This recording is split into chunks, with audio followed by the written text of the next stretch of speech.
The People's Channel. Britain's watching. I'm Andrew Doyle. Join me at 7 o'clock every Sunday night for Free Speech Nation, the show where I tackle the week's biggest stories in politics and current affairs with the help of my two comedian panellists and a variety of special guests. Free Speech Nation, Sunday nights from 7 on GB News, the People's Channel, Britain's news channel. I'm Mark White. As GB News Home and Security Editor, I cover those key issues that are so important to you. Our authorities, our communities doing all they can to combat violent crime. With the public services under unbearable strain, why are we still failing to control our borders? Defence, the first priority of any government, has been continually hollowed out. Can we trust our politicians to protect the armed forces? Join me, Mark White, on GB News.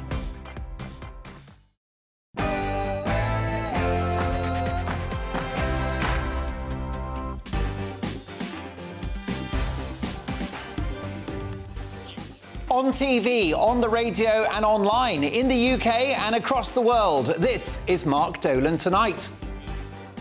As Jacob Rees-Mogg calls out Prime Minister Rishi Sunak for promising to set fire to thousands of EU rules, that's right, thousands of EU rules. Prime Minister gave his word.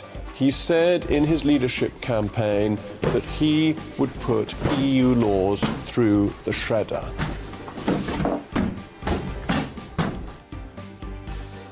So, have the government betrayed us on Brexit? Also, the Met Police are in hot water again. Were these officers right to shoot dead 2 dogs in London this week? And why are online activists trying to cancel the brilliant comedian Catherine Tate? Find out why later this hour.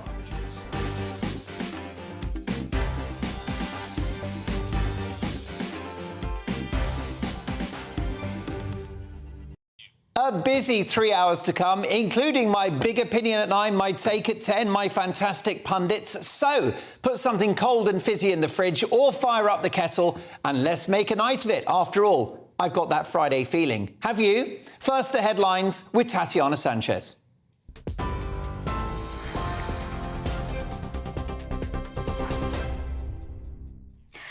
Mark, thank you very much and good evening. This is the latest from the GB newsroom. Passengers have faced widespread disruption today due to the latest round of train strikes. Members of the ASLEF union are walking out at more than a dozen train operators in a long-running dispute over pay. Tomorrow, RMT members go on strike on the day of the Eurovision Song Contest final in Liverpool. Further strikes by the union will be held on the 31st of May and June the 3rd. That's on the day of the FA Cup final at Wembley. Rail Minister Hugh Merriman told GB News the strikes are disappointing. We have been able to facilitate an offer which has been put to the union leaders. The problem we've got is that they won't put it forward to their members. Similar offers have been put forward to other members of unions and they've accepted them. So logic would dictate if the union leaders did the same, we could see an end to this action. And I'm really sorry for all passengers who have been disrupted today. Meanwhile, Rishi Sunak says he's disappointed with the decision to block Ukrainian President Volodymyr Zelensky from addressing the Eurovision Song Contest. The block is due to concerns from organisers that an address could politicise the event. The Ukrainian president wanted to urge the global audience to continue supporting his country against Russia's invasion. But the European Broadcasting Union says it's against the rules. Labour leader Sir Keir Starmer has insisted his party takes allegations of sexual harassment extremely seriously. It follows reports an internal investigation into one case of groping claims took 3 years to complete. In a separate case, a Labour MP has reported one of her party colleagues to the police for alleged sexual assault. Sir Keir Starmer is urging anyone within the party with concerns to come forward. Well, look, I think all of these allegations have to be taken extremely seriously, and they are taken seriously by me and by the party. I do understand from my experience as Chief Prosecutor how difficult it is for people to come forward. That's among the reasons that we made our process completely independent, so it's not a political process anymore. But what I would say is that I encourage anybody to come forward and to feel that they're supported through that independent process. Pakistan's ex-Prime Minister Imran Khan has been released on bail for 2 weeks. Khan left the court heading towards his hometown, Lahore. The decision from the High Court in Islamabad comes a day after the Supreme Court ruled his arrest on corruption charges was illegal.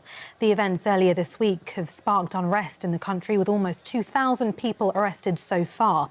Imran Khan denies any wrongdoing. And Elon Musk has named Linda Yaccarino as the new CEO at Twitter following over 6 months of leadership. Musk tweeted the former NBC Universal advertising chief will focus on business operations while he will take on the new role as Chief Technology Officer. The new boss will start her role in 6 weeks' time. TV, online, DAB+ radio and on TuneIn. This is GB News. Now it's back to Mark Dolan tonight.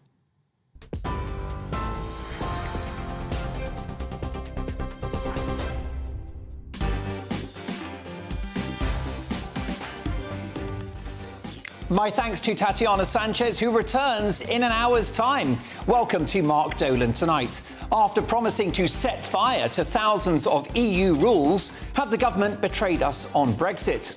Also, were the police right to shoot dead 2 dogs in London this week? Why are online activists trying to cancel top comedian Catherine Tate? And in my Big Opinion After 9, the so-called experts who keep getting it wrong about Brexit Britain. Modelling icon and singer Samantha Fox, who became an instant national celebrity when she posed topless for The Sun's Page 3 in the early 80s, is my Mark Meets guest tonight. I'll be asking, should The Sun bring back Page 3? In my Take at 10, as net migration is set to top 1 million people this year, that's right, 1 million people, I'll be dealing with the Archbishop of Canterbury, woke Welby, who wants even more. Plus your emails, especially the spicy ones, mark@gbnews.uk. Lots to get through. Let's start with this.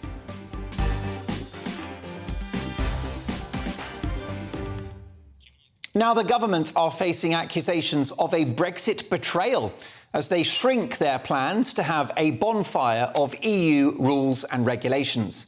Despite the government's vow to scrap an estimated 4,800 rules, Business Secretary Kemi Badenoch has said she could only chop 600. So do we now have Brexit in name only? To debate this, I'm delighted to welcome former government minister and television and radio broadcaster Edwina Currie. Edwina, is it Brexit in all but name? Oh, for goodness sake, Mark. I mean, think of running a business, which you don't. Think of being faced with 600 changes in the law. Don't you think that would be enough? You might actually think there's 6 changes in the law were enough. I think we have to take account of what the impact is on those who actually run most of the economy, which is private business in this country, and not just have a policy that's just politics. Somewhere along the line, I want to see some common sense in all of this. We're worried about growth. We want to see more growth. We particularly want to support industry and business. We want to see long-term development in our country. We want to see really good quality employment. All of those, I think, matter so much. And they matter in the end to the people that we're trying to represent and who we want to vote for us. If you just do it on the basis of does it tick this box or does it tick that box, whether it's a good idea or not a good idea, then I think in the end that's going down a rabbit hole, and that would not be good for us. Just having chaos for the sake of chaos, I'm sure you would agree, is not really a very good idea. Well, you've been supportive of Rishi Sunak in recent months, Edwina. Why did he say that he was going to have a bonfire of these regulations? You say that you want economic growth, but by the sounds of it, by following EU rules. In that case, what was the point of leaving? Well, with all due respect, a lot of us actually contributed to EU rules. You know, I got involved, I'm not sure whether you were old enough, but I got involved in doing something on food safety with eggs some years ago. Yes. And we ended up with some of the safest eggs in the world. And our standards were actually much higher than in the EU. And one of the things that we pushed to do was to try and get the EU to raise a lot of those standards. In other words, it was not just Brussels telling us what to do. as a very active member nation, we contributed to a great many of the standards, and we were able to raise them and to ensure that the rest of Europe, some of which countries like Poland over in the east, as they came in from the old Soviet Union, were having to upgrade an awful lot at one time. And I recall actually during the 1980s, as we developed the single market within the European Union, led by Margaret Thatcher and the Single Market Act of 1986. I remember us having to stay up night after night to vote on all those changes. I think there were something like 235 of them, and they drove us absolutely crazy. And you're worried about not having enough at 600. I think Kemi Baddelloch's probably doing very well for us. The rest, we probably don't need to change, or we don't need to change just right now. Be calm, be patient. Dare I say, calm down, dear? Would that be too difficult? I like being called dear. It's very flattering. Listen, Edwina, before we move on to our next topic and the Labour Party, what about the issue of the economy? Because if we take your logic to the extreme, that we align with some of these rules in order to help the economy, then why not go back into the single market and have a customs union with Brussels? That's the logic of your arguments. Well, I'm sure in the long term, our trade with Europe will pick up. I mean, what we're doing at the moment, and I think this is absolutely right, is developing our trade and business with the rest of the world, which is an awful lot bigger than the EU, and which is growing a lot faster than many parts of the EU.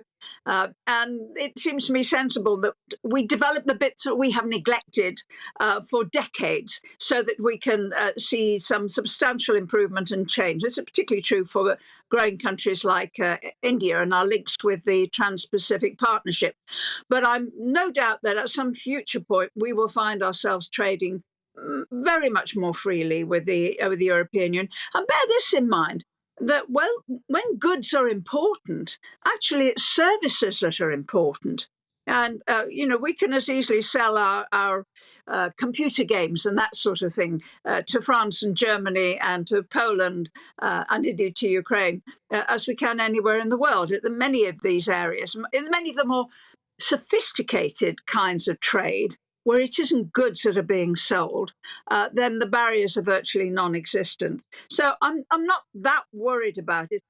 My own feeling, Mark, is we shouldn't fight the battles of the past. The level of growth that we saw recently in the most recent figures is very, very small. And that is because the battles of the current time, the strikes, are the ones that are holding us back. Yeah. Business is doing fine. Let business get on with it without giving them too much of a headache about changing the law in huge ways and without actually giving them the headache that politicians don't care about them. They only care about politics.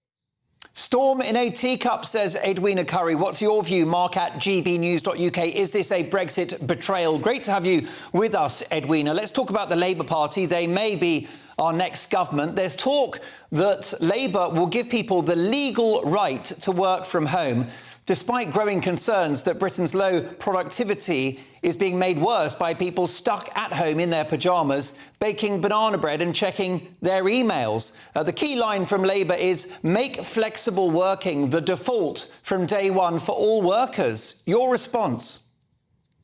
Well, if they do that for themselves, so that they don't actually go out delivering any leaflets or knocking on any doors, they will romp home at the next election. That would be very nice indeed. I think in many cases, employers have to be aware of the welfare issues that affect their staff and to make sure that, for example, if somebody's got to go for a hospital appointment, that they're flexible about that. That's not at all the same sort of thing as making flexible working. In other words, that's a euphemism. What they really mean is not coming into the office, not coming into the workplace, not seeing the patients, not actually seeing your colleagues, only coming in on a virtual basis and perhaps not being well checked for what quality or value of work you are actually managing to do. If they do that, they'll wreck the economy even quicker than they did last time they were in office. So we should be aware of that. Well, that's right. The government's Mel Stride has said this week that they could slash taxes if everyone went back to work. Well, and I think that what Mel Stride and the government are concerned about is there are still far too many people aged 50 and over who effectively retired during the pandemic. And they're spending their pension funds, and indeed they're going to be really in trouble with that if they continue to do that, given that they're probably going to be, 30, 40, maybe even 50 years retired. So it'd be much better if they get back to work and start paying income tax as quickly as possible. And then we can move to having a really nice budget next year, or the autumn statement next year, which would mean that we'd all pay less tax. Edwina Currie, we can all drink to that. Great to see you on the programme. Catch up soon. My thanks to former government minister, best-selling author and broadcaster Edwina Currie. Coming up, why are online activists trying to cancel the brilliant comedian Catherine Tate? You won't believe that story. And Keir Starmer has said that woke issues, all that PC stuff, don't matter to the public. Well, I'll be asking you in a special edition of Dial Dolan, in which I'll be taking your video calls. Plus, were the police right to shoot dead 2 dogs in London this week? We have an ex-police officer and an animal rights campaigner going head-to-head. That's next. You won't want to miss it. It's all about family, being in people's living rooms, all the interaction and getting to know who our viewers and listeners are. When I was young, my dad used to say, "Nah, stop arguing." I wanted an outlet that would enable me to give my opinion. People are going through a really hard time right now, and I know that you don't feel like you're being listened to by the establishment. I came to GB News because it's the People's Channel, and I want the audience to have their say on the events of the day. We're dynamic. We do something different. Democracy shows that the wisdom of the nation is in its people. I get to travel to find out what the story is from a personal perspective. The British people aren't fools. We know when we're not being told the full story. We've got to work out how Britain moves forward from this. It's the best country in the world. The establishment had their chance. Now we're here to represent your views. Britain's watching. Britain's watching. Britain's watching. We're proud to be GB News. The People's Channel. Britain's news channel. So Jubes and Co, we tackle the issues of the day with real, robust debate, both sides of the fence, battling it out with me in the middle with my forthright opinions and views. And often really interesting things happen because you start with a position and then by the end of the debate you find actually, I might not have thought about that one. What we need in this country is 2 new political parties. You should maybe think about doing a 2024 calendar. I'm Michelle Dewberry and I'm keeping you company right through until 7 o'clock this evening. GB News, the People's Channel, Britain's watching. Join us every night on GB News at 11 p.m. for Headliners, which is 3 top comedians going through the next day's news stories, which is exactly what you need, because when the establishment has gone crazy, you need some craziness to make sense of it. So join us 11 p.m. every night on GB News, the People's Channel, Britain's news channel. Join me, Camilla Tominey, on Sunday mornings from 9:30, taking the politicians to task and breaking out of SW1 to see how their decisions are affecting you across the UK. Bursting the Westminster bubble every Sunday morning, only on GB News, the People's Channel. Britain's watching.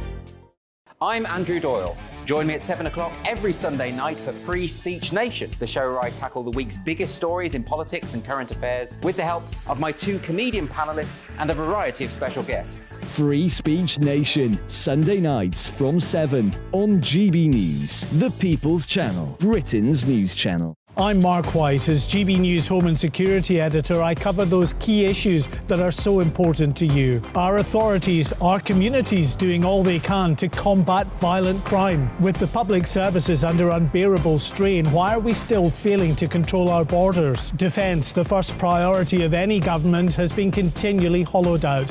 Can we trust our politicians to protect the armed forces? Join me, Mark White, on GB News.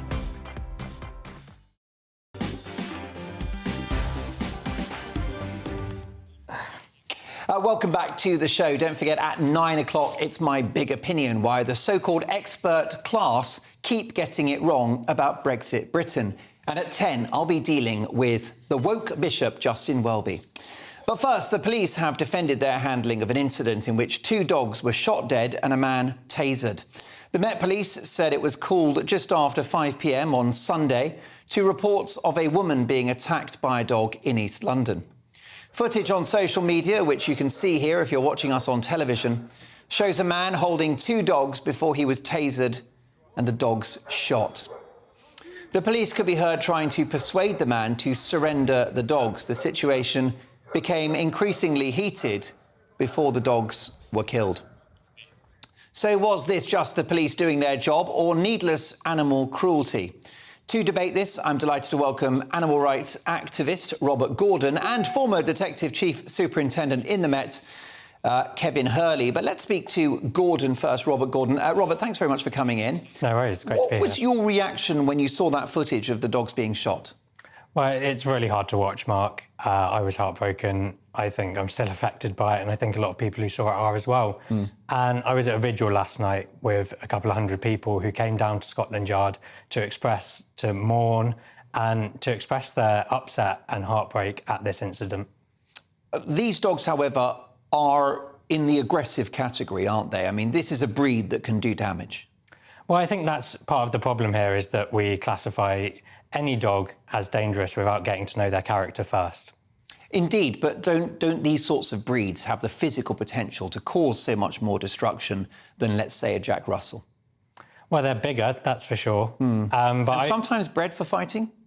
Well, I couldn't comment on these dogs in particular, but I worked at the RSPCA for a couple of years, and I've had countless dogs come through, and it's often the smaller ones that are most vicious. But they're all lovely at the end of the day, and they just want a loving home, they just want loving caregivers, and they don't deserve to be shot in the street. Of course, unfortunately, as you will know with your time at the RSPCA and as an animal rights campaigner, that unfortunately dogs are sometimes weaponised by their owners, sometimes by criminals, as the equivalent of a knife or a gun.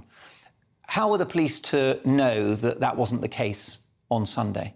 I think anyone watching the video can see quite clearly that the police were escalating the situation, if anything, and the course of action that they took was completely unnecessary, but is probably symptomatic. This isn't an isolated incident. It's symptomatic of the Met's problems. We know, for example, that a report showed that they're institutionally racist, misogynistic, sexist. And this is just one of those instances of the Met not performing. But what's the institutional, what's the cultural issue regarding animals, in your view? I think it's a cultural issue in society and that was really summed up in the Met statement about this. They said 2 dogs were destroyed at the scene. I wouldn't describe killing anyone, certainly not an animal, as destroying them. They're individuals. And I think when we objectify animals, when we see them like this, it opens the door to harming them, whether that's, in this instance, the police executing a dog on the street. Objectifying animals. Are we worried about their feelings now? No, but I think it's very clear that this language enables them to be exploited, enables them to be killed like this. And yeah, it's not just in the street in this instance by the Met, but it's in our food system when we farm and send them to slaughter. It's this week we've heard that the government are now allowing testing of cosmetics on animals, which has been banned for years. So it's this kind of objectification that opens the door to maltreatment. But these dogs, going back to it, before I bring our ex-cop in, these creatures, they're massive, they're strong. If a child had been nearby and the police weren't to know that there weren't children nearby, it was a residential area, that child could have been killed. I mean, this is the class of dog we're talking about here. Why is it for the police to take that chance?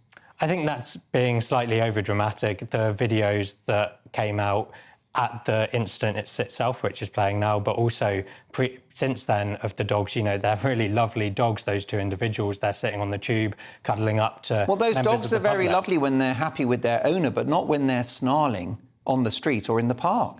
Well, I don't think there's any evidence of them snarling. Well, we have the video footage in which they're, on their hind legs, they're barking, they're growling at police officers.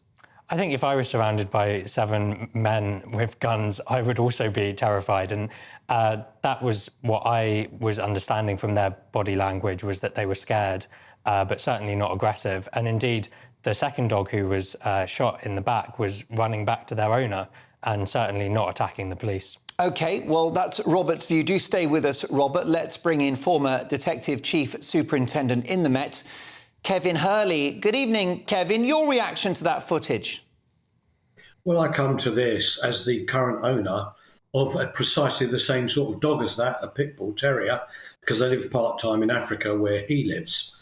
He's a beautiful, lovely dog, cuddle up to you and so on and so forth, until he sees a monkey or a baboon on the ground, and he turns into an absolute uncontrollable wild nutter, completely out of control.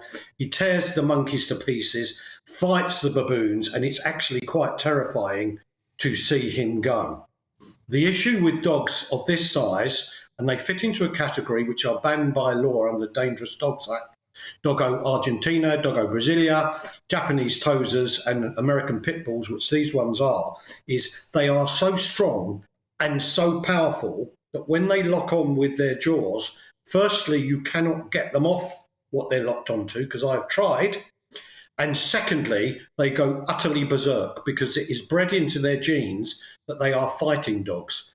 The clue is in the name, Pit Bull Terrier, because these are developed from English Bull Terriers that were once put into fighting pits.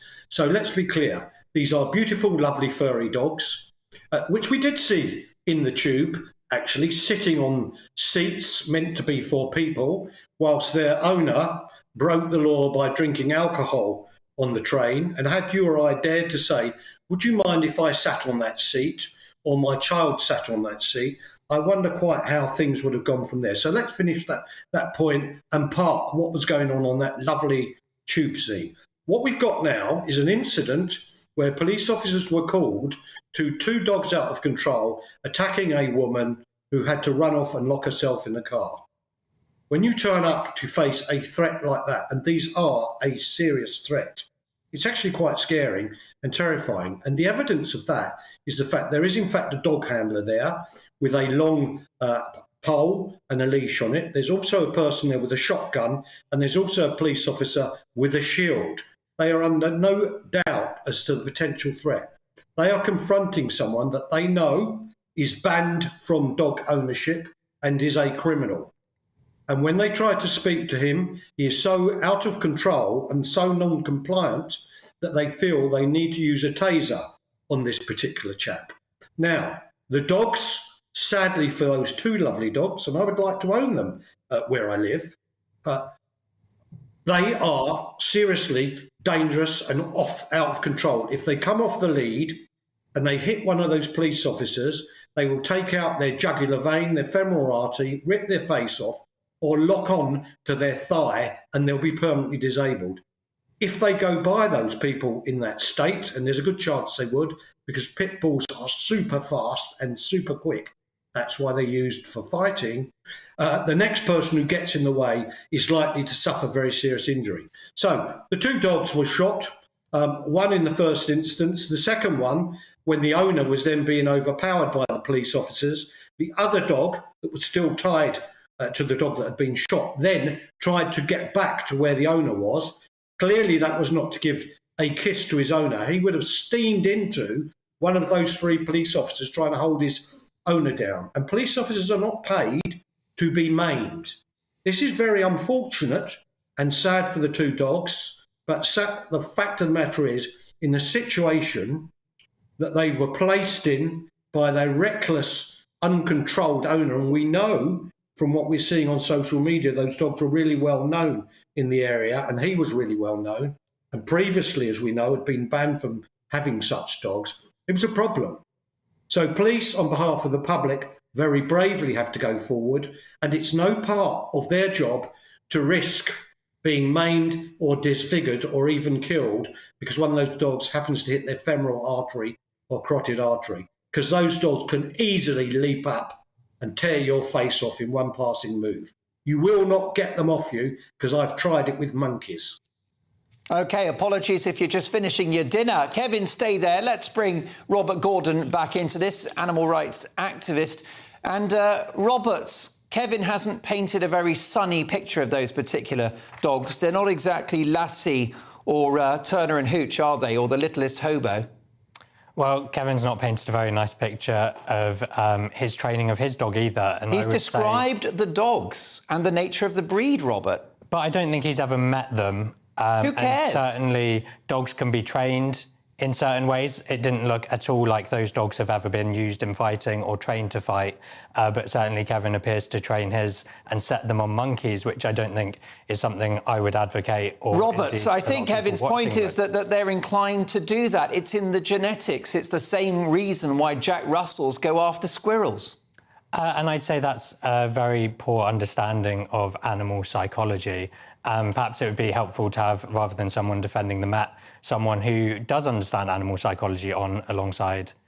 Well, I understand that dogs like that can kill a man. And why should police take a risk? If, Robert, there's 1% chance that a member of the public or an officer could be injured or killed by a dog, it should be shot. Once again, I think that's it's dramatising the situation. Well, do you deny that if one of those dogs bites you in the neck, that you might die? I'm denying that the dogs looked like they were at all going to harm anyone. Would you take that chance? Well, every day when I worked at the RSPCA, I walked into kennels alone with dogs of a similar breed, and I never had a single bad incident. Well, I'm sure you were in an environment where there were protocols in place, not just the street in East London. Well, yeah, and there should be better protocols to handle situations like this with the police. And certainly today, there was a news article published from West Yorkshire Police where a similar incident happened with a dog. Actually, someone was injured in that instance, and the dogs weren't put down.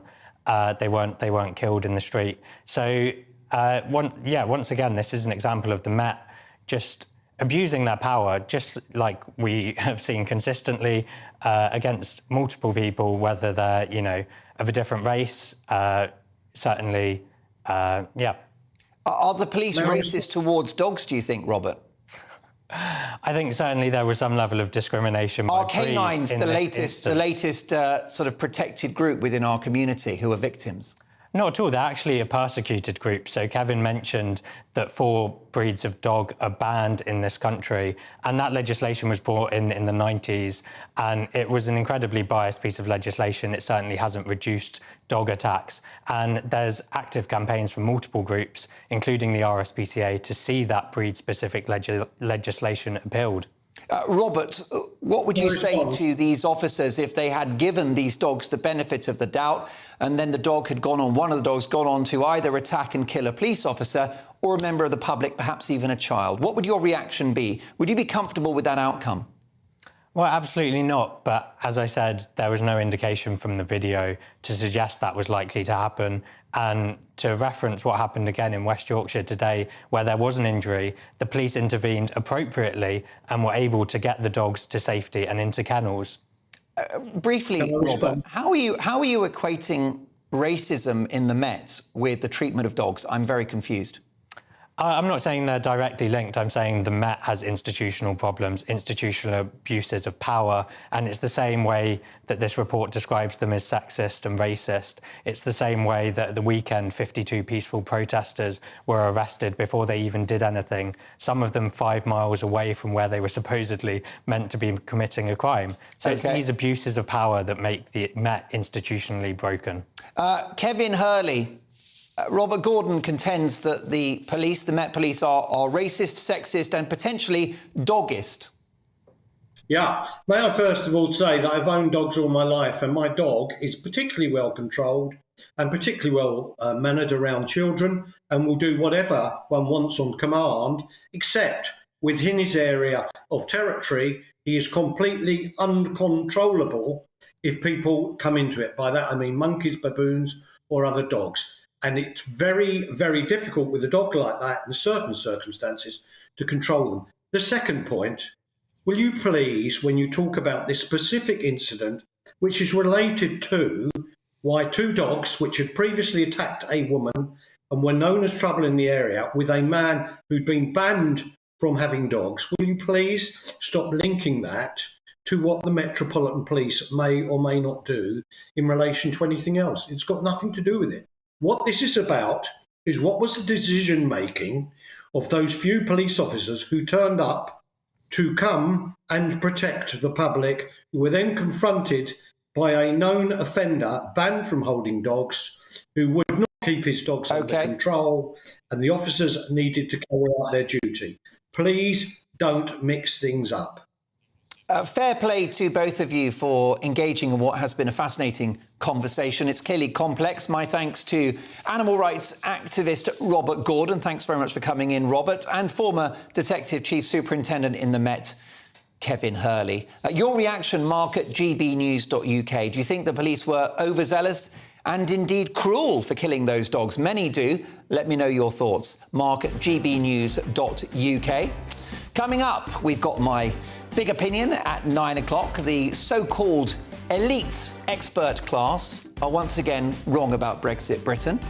But next up, Keir Starmer has said woke issues don't matter to the public. I'll be asking you, the public, in a special edition of Dial Dolan, and find out why online activists are trying to cancel the brilliant comedian Catherine Tate. We'll debate that with rock superstar, the amazing, the one, the only Carol Decker. She's next.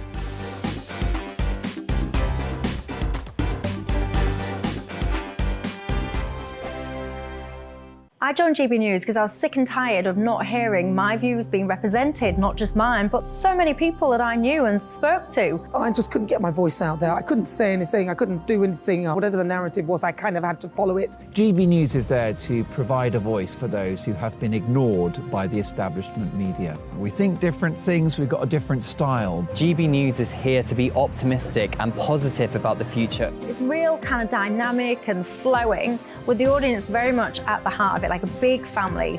Here at GB News, we talk about the things that matter to you. Hearing the voices from right across our towns and cities, especially our towns. All sides of the argument represented with a heavy dose of opinion. We're on a mission here to make a difference. And the GB News family really is here for you, and whatever time of day you can watch or listen. Britain's watching. Britain's watching. We're proud to be GB News. The People's Channel. Britain's news channel. Westminster is going around in ever-decreasing circles, followed by the media. Britain is broken. How on earth did we get into this mess? But more importantly, how do we get out of it? Join me at 7 p.m, Mondays to Thursdays on Farage, here on GB News. We will have open, rational debate. We've got to work out how Britain moves forward from this. Join us here on GB News, the People's Channel. Britain is watching. You've probably seen politicians interviewed 1,000 times, but we do it differently. We find out who they really are, we don't shout, we chat, and hopefully we bring a bit of light, not just heat. Did you know Kate Moss? Apparently. Do you have a pair of jeans or a pair of jeans? No, of course I don't. What would I do with them? My friends are like, oh my God, what's she doing now? Join me every Sunday at 6 for Gloria Meets, only on GB News, the People's Channel, Britain's news channel. I'm Simon Evans. Join me on GB News for Headliners at 11 p.m. What's the scoop? I'll be joined by two of the country's top comedians. That's right. As we take a look at tomorrow's newspapers tonight. We're going to get into trouble. If it's a big story, we'll be covering it. Spill some tea on him. There we go. But we'll also have some fun. I wouldn't stick up a bank.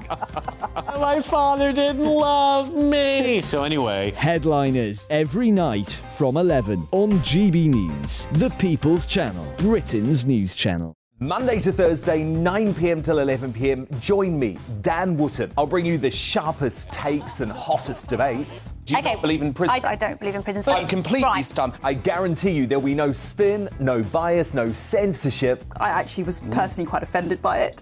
And no reason to go to bed. So I guess they've always been quite woke. That's Dan Wootton tonight on TV, radio and online. Monday to Thursday from 9 p.m. till 11 p.m. on GB News. The People's Channel, Britain's news channel.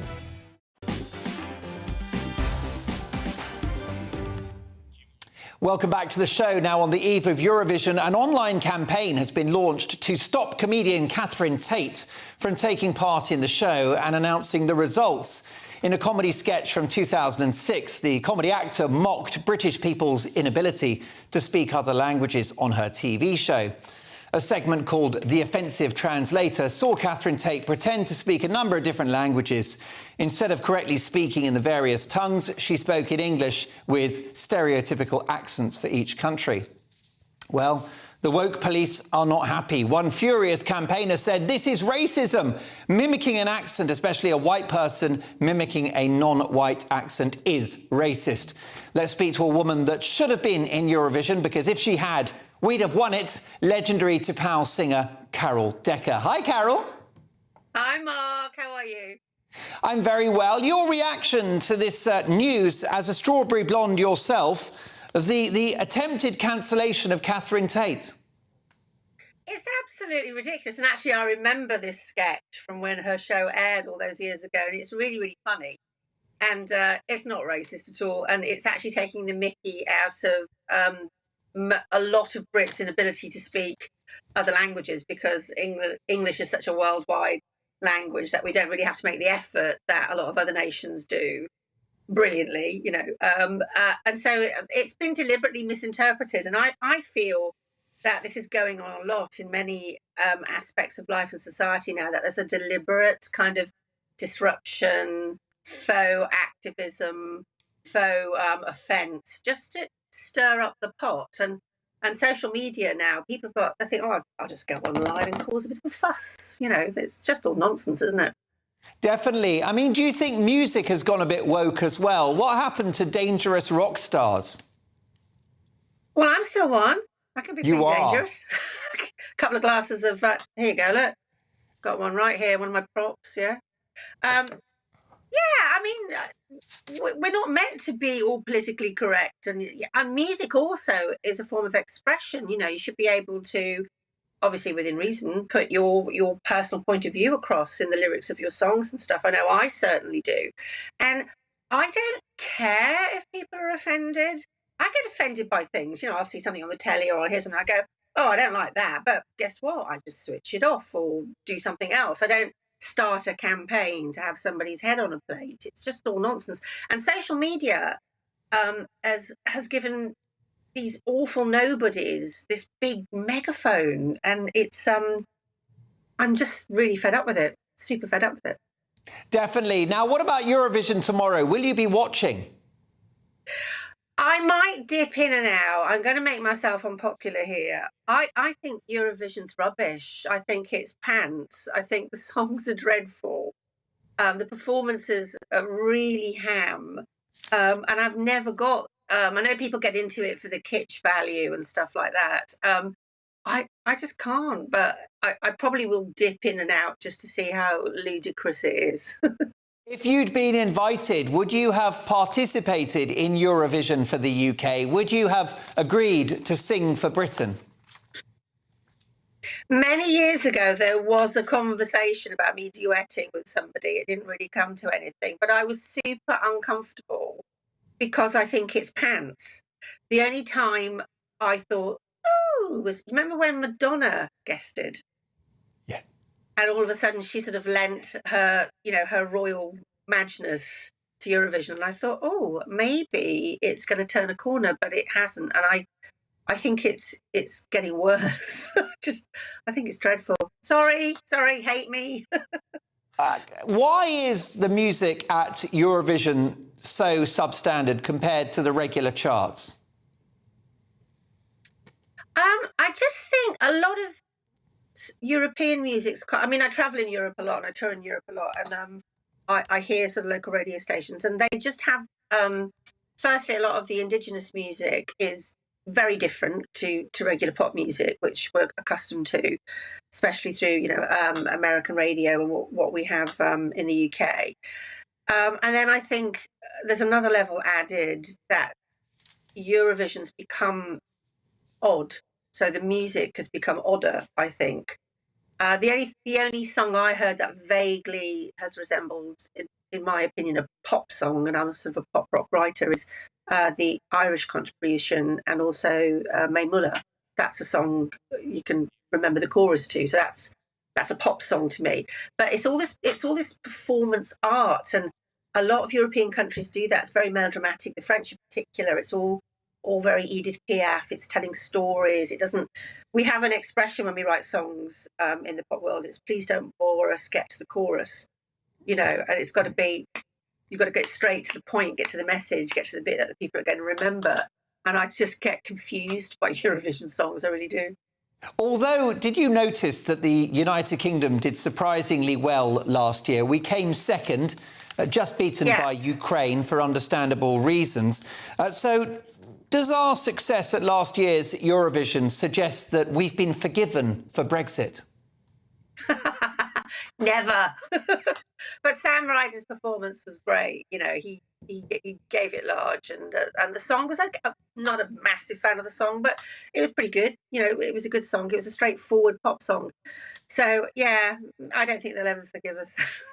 Never. And what about rock star politician Volodymyr Zelensky, the Ukrainian president, who wanted to address Eurovision tomorrow night, but they've said no. Your reaction? I think he should have been allowed to speak, because the whole point is they can't hold the final themselves. You know, when you win, then you hold next year's sort of Eurovision festival. And the reason they can't do it is because they're being prevented by the war inflicted upon them. So I think he should have been able to say something. Maybe he could have collaborated with the organisers as to exactly what he said and how he phrased it. But I don't think it was right that he was stopped from doing it at all. It had great relevance, I think, personally. Carol, what a thrill to have you on the show on this big musical weekend. Look forward to catching up soon. Have you got any gigs to plug? Oh, tons. If you want to find me and throw tomatoes at me, just go on social media. We're there. Just put into power. We've got Facebook, Twitter, Insta. You know, you'll find us. You'll find us. One of the very finest singers this country has ever produced, and a brilliant person as well. Thank you so much, Carol Decker. We'll catch up soon. Rock superstar Carol Decker. Now, Keir Starmer has said that woke issues, you know, extreme political correctness, pronouns, men being women, they don't matter to the public. Well, I'll be asking you in a special edition of Dial Dolan, in which I take your video calls. 4 callers tonight. And don't forget, coming up in My Big Opinion at 9, the so-called experts who keep getting it wrong about Brexit Britain. I won't be pulling my punches. That's at 9, but it's Dial Dolan next. Don't go anywhere.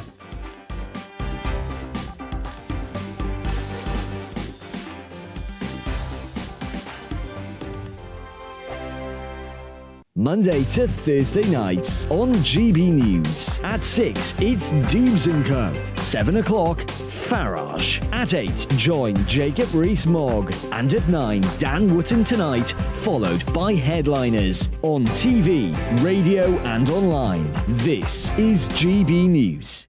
First and foremost, I am a GB News fan, and I was before I was working here. Just love the fact that we're asking the questions that a lot of establishment media won't ask. With a bit of a twist, we not only want to inform you, but we want to keep you entertained. It's worth the drive because you get in and the team's all ready and waiting, they're itching to go, and it's a proper little family. GB News is the People's Channel. It's the audience that makes the programme sing. We're giving our viewers and our listeners a voice. I see the thousands of your letters, tweets, emails, you name it, coming in. Britain is broken. How on earth did we get into this mess? But more importantly, how do we get out of it? The establishment had their chance. Now we're here to represent you. It's time for something different. It's time for GB News. I'm very patriotic. I believe in Britain. Our best days lie ahead. Britain's watching. Britain's watching. Join us here on GB News. The People's Channel. Britain's news channel. Join me, Patrick Christie's, Monday to Friday, 3 till 6. We tackle the day's news agenda like you've never seen before. It's high tempo, high octane, the most controversial topics, and the best guests. You will not be able to take your eyes and ears off it. I'm not afraid to ask the questions that you really want answered. 3 till 6 p.m, Monday to Friday on GB News, the People's Channel, Britain's news channel. GB News has its own late-night paper preview show, Headliners, where comedians take you through the next day's top news stories. You don't have to bother reading the newspaper, we've got it covered for you. Headliners, every night at 11 p.m, and repeated every morning at 5 a.m. We won't send you to sleep like some of the other paper review shows out there. GB News, the People's Channel, Britain's news channel. Start the day with GB News. We catch up on all the big stories you didn't hear the night before. And take a look at what the world's talking about this morning. That's right, Monday to Thursdays from 6 o'clock. It's Breakfast with Eamon and Isabel. Straight after breakfast, join us, Bev Turner and Andrew Pearce. We're going to take you through till noon. We'll be tackling the big topics of the day, including the things that the other channels just won't talk about. If it's happening here. Wake up to mornings on GB News. The People's Channel. Britain's news channel. I'm Jacob Rees-Mogg, the Member of Parliament for North East Somerset and a former government minister. For years, I've walked the corridors of power in both Westminster and the City of London. We need to have the arguments, the discussions on how we make it better. Crop failures, famine, war, suffering on a scale completely unimaginable. We are putting the cart before the horse. As Charles I said at the scaffold, he was the true defender of liberty. Yeah, I've completely derailed the conversation. Join me Monday to Thursday at 8 p.m. on GB News, Britain's news channel. My Big Opinion is coming at 9 o'clock, just 12 minutes from now. And I'll be tackling the issue of the expert class who keep getting it wrong about Brexit Britain. But first, Sir Keir Starmer is reported to have told his team that woke issues, extreme political correctness, do not matter to the public as he tries to build on Labour's success in last week's local elections. The opposition leader believes that the Tories have made a major strategic blunder in thinking that voters care more about matters like pronouns and men being women than the cost of living crisis and the NHS. But critics yesterday rounded on his apparent dismissal of woke concerns weeks after he provoked a row by again struggling to define what a woman is. Well, do these issues matter? Do the public care about the woke stuff? Let's get the views of you, my brilliant viewers and listeners, in a punchy little episode of Dial Dolan. With me tonight, Andrew from Essex, Alan from Yateley, Sue from Cheshire and Adik from Kent. Sue, ladies first, great to have you back on the show. Do you think these woke issues matter to the British public? Of course they do. There's not a single person I know that doesn't talk about all the rubbish that's going on in the public domain these days. We're teaching our children an absolute load of nonsense. We're not actually sticking to the facts. It's no wonder that children are all confused nowadays and don't know what the hell's going on half the time. And I think the government needs to clamp down. We've got a load of minority ideology being imposed on the majority of the country, and that is not right. It's got to stop, especially in the teaching. Sue, what do you mean by minority ideology? What sort of examples would you give? Well, you've got the he-she rubbish. You've got the he can be a she as long as he just puts a dress on and puts lipstick on. It's just a complete load of nonsense. Andrew, in Essex, do you agree with Sue? Keir Starmer would argue that people are much more concerned about the cost of living. No, I think that identity is also very paramount. So I've worked with some students recently who identify as transgender, and they wish to use pronouns like they and them, and that's fundamentally part of their identity, just as I identify as a neurodivergent person. The cost of living crisis is also of concern, but I do feel it's fundamentally important to respect diversity. And in this day and age, in 2023, people should be who they want to be and who they want to identify with. Adik is in Kent. Adik, do you think this will be a factor in the next election? Do you think voters will be thinking about the woke stuff? That's a very good question, because it depends where the person lives and how difficult the life is. Because if the daily living is difficult and need to provide, I actually not so sure that people are really into that woke culture or woke war, whatever it is. So I think they should be, but I concern it might not be. So probably what Keir Starmer says, it's a degree of correctness, simply because people don't have the time, they struggle with the life, not because they're into that ideology, or basically they don't have time to put into that attention. And I'm very concerned about that, because I'm very concerned that Keir Starmer will be the next Prime Minister. Indeed. Alan in Yateley, surely it is a concern for Keir Starmer, given the fact that he cannot define what a woman is. That is half of the voting public. I think the whole issue is a fashion statement at the moment. The youngsters have grabbed hold of it like they grab hold of anything, like we did when we were their age, and all this will pass. At the end of the day, common sense will rule and we'll get back to a level keel. Will we get to a level keel with Keir Starmer as Prime Minister, Andrew? Alan. Coming back to you, Alan. Will it work? with Keir Starmer in number 10. Surely he'll be the most woke Prime Minister we've ever had, and there won't be any end to it. All I can say, Mark, is God help us all if Keir Starmer ends up in number 10 Downing Street. Because I just don't know what's going to happen. Common sense, which is what this country needs at the moment, will just go out of the window. That's what we need. We need logic, we need common sense, and let's hope another party will appear on the scene before the election that will offer us that, because the current parties are way off course.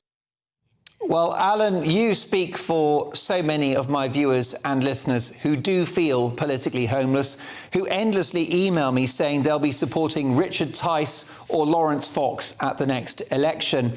Sue, let's go back to you in Cheshire. With regard to the current Prime Minister, Rishi Sunak has kind of developed quite an anti-woke position. He said that he will not apologise for slavery, and he has said that 100% of women do not have a penis. So do you think this will raise the esteem the public have for Rishi Sunak? Will he do well having an anti-woke position? I should think so. I think at least half the population will appreciate the fact that he is willing to stand by their safe spaces and actually know what they are. After all, again, him as well as Keir Starmer are married to a woman, and it's amazing that Keir Starmer can't work out what one is at his age. And I think, you know, it is a good point for the Tories. Yeah, I'd like to come back to you now, Andrew. I mean, the bottom line is that so many of my viewers and listeners are sick of political correctness. They're sick of pronouns. Now, they're also sick of, like, great books like Charlie and the Chocolate Factory being rewritten by sensitivity readers, or having songs like Swing Low, Sweet Chariot or Delilah being cancelled. The public, Andrew, have had enough.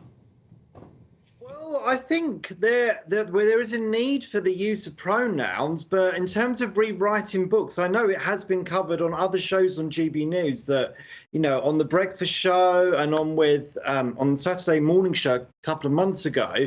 But I do feel that, you know, we need to have a society where everyone's views are respected, and people have the right to be able to debate things, and that was what drew me in the first place to GB News when you launched, coming up to 2 years ago. So I can understand some concerns, but as a 40-year-old man, I feel that it's important that my voice is heard, and I live in a conservative area, and I voted for the female Conservative lady who's been in the area governing for 20 years. And I think Rishi is too wealthy to be Prime Minister, to be blunt. Well, look, Adik will give you more time next time. My thanks to Adik from Kent, Sue in Cheshire, Alan in Yateley and Andrew in Essex. What a great debate. I'll get to your thoughts very shortly. Mark at gbnews.uk. In my Take at 10, as net migration is set to top 1 million people this year, I'll be dealing with the Archbishop of Canterbury, woke Welby, who wants more. But next, in my big opinion, the so-called experts who keep getting it wrong about Brexit Britain. That's next. It's all about family, being in people's living rooms, all the interaction and getting to know who our viewers and listeners are. When I was young, my dad used to say, Nana, stop arguing. I wanted an outlet that would enable me to give my opinion. People are going through a really hard time right now, and I know that you don't feel like you're being listened to by the establishment. I came to GB News because it's the people's channel, and I want the audience to have their say on the events of the day. We're dynamic. We do something different. Democracy shows that the wisdom of the nation is in its people.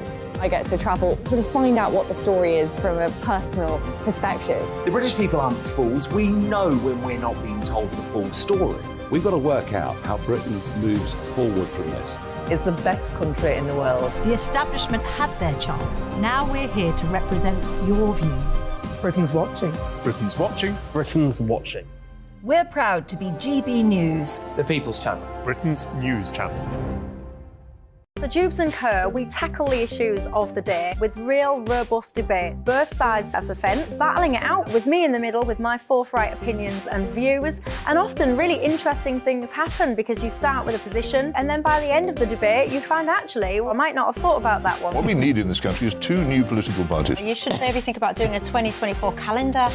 I'm Michelle Dewberry and I'm keeping you company right through until 7 o'clock this evening. GB News, the People's Channel, Britain's watching. Join us every night on GB News at 11 p.m. for Headliners, which is 3 top comedians going through the next day's news stories, which is exactly what you need, because when the establishment has gone crazy, you need some craziness to make sense of it. So join us 11 p.m. every night on GB News, the People's Channel, Britain's news channel. Join me, Camilla Tominey, on Sunday mornings from 9:30, taking the politicians to task and breaking out of SW1 to see how their decisions are affecting you across the UK. Bursting the Westminster bubble every Sunday morning, only on GB News, the People's Channel. Britain's watching. I'm Andrew Doyle. Join me at 7 o'clock every Sunday night for Free Speech Nation, the show where I tackle the week's biggest stories in politics and current affairs with the help of my 2 comedian panellists and a variety of special guests. Free Speech Nation, Sunday nights from 7 on GB News, the People's Channel, Britain's news channel. I'm Mark White. As GB News Home and Security Editor, I cover those key issues that are so important to you. Our authorities, our communities doing all they can to combat violent crime. With the public services under unbearable strain, why are we still failing to control our borders? Defence, the first priority of any government, has been continually hollowed out.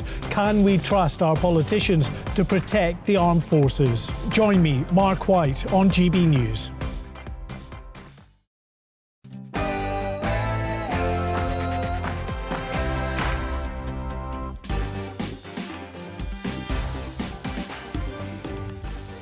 It's Friday night, it's 9 o'clock, and this is Mark Dolan Tonight. In my big opinion, the so-called experts who keep getting it wrong about Brexit Britain. My Mark Meets guest is modelling icon Samantha Fox. I'll be asking her, should the Sun bring back page 3? And in my take at 10, as net migration is set to top 1 million people this year, that's right, 1 million people, I'll be dealing with the Archbishop of Canterbury, woke Welby, who wants even more.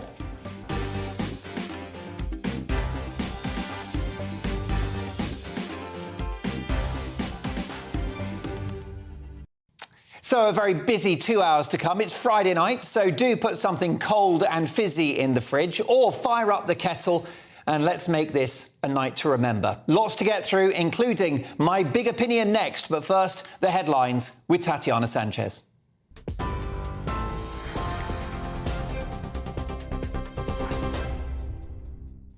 Mark, thank you very much and good evening. This is the latest from the GB Newsroom. Passengers have faced widespread disruption today due to the latest round of train strikes. Members of the ASLEF union have been walking out at more than a dozen train operators in a long-running dispute over pay. The disruption continues into tomorrow as RMT members will go on strike on the day of the Eurovision Song Contest final in Liverpool. Further strikes by the union will be held on the 31st of May and June the 3rd, the day of the FA Cup final at Wembley. Rail Minister Hugh Merriman told GB News the strikes are disappointing. We have been able to facilitate an offer which has been put to the union leaders. The problem we've got is that they won't put it forward to their members.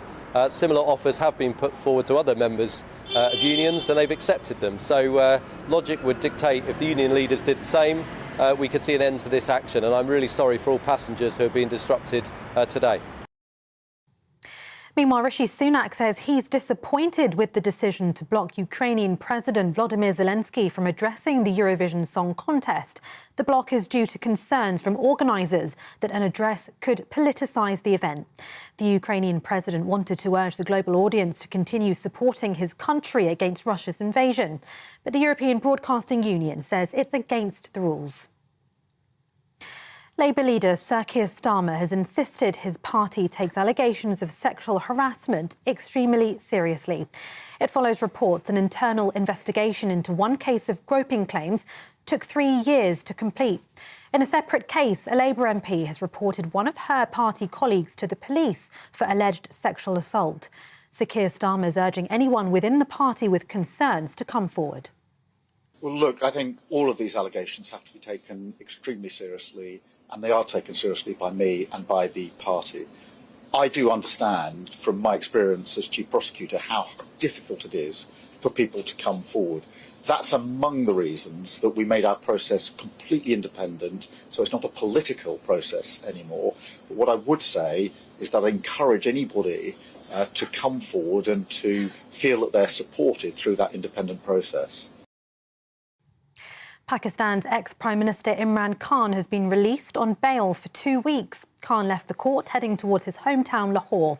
The decision from the High Court in Islamabad comes a day after the Supreme Court ruled his arrest on corruption charges was illegal. The events earlier this week have sparked unrest in the country, with almost 2,000 people arrested so far. Imran Khan denies any wrongdoing. And finally, the government has defended tests for Year 6 students in England after a paper in this week's SATs exams left some pupils in tears. Hundreds of parents and teachers have complained online that one exam taken on Wednesday was too difficult for 10 and 11-year-olds. However, today the Department for Education said the tests are designed to be challenging. One head teacher at a primary school in Cheshire has written to her local MP expressing concern about the negative impact of the exams on the mental health and well-being of her pupils. TV, online, DAB+ radio and on TuneIn. This is GB News. Now it's back to Mark.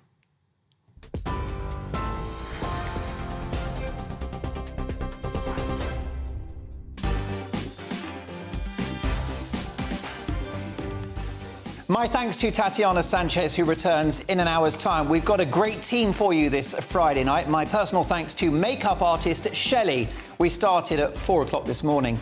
Welcome to Mark Dolan tonight, and we've got that Friday feeling. In my big opinion, the so-called experts who keep getting it wrong about Brexit Britain.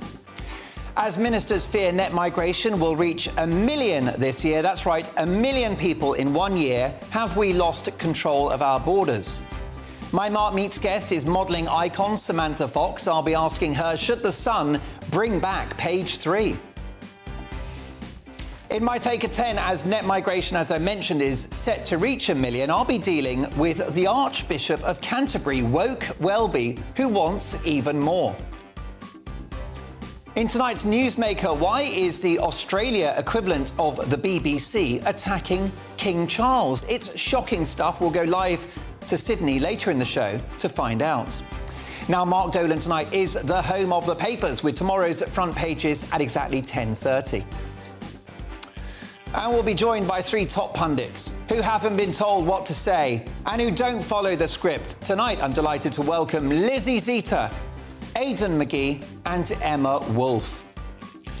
Tonight, I'll be asking the pundits, is living with your parents here to stay? Should fat people have special rights? And as a YouTuber crashes a plane for clicks, are young people idiots? Plus, your emails, especially the spicy ones, mark@gbnews.uk. This show has a golden rule. We don't do boring, not on my watch. I just won't have it. Very excited about tonight's show. Greg and Sebastian are at the helm. Let's get to work and let's start with my big opinion.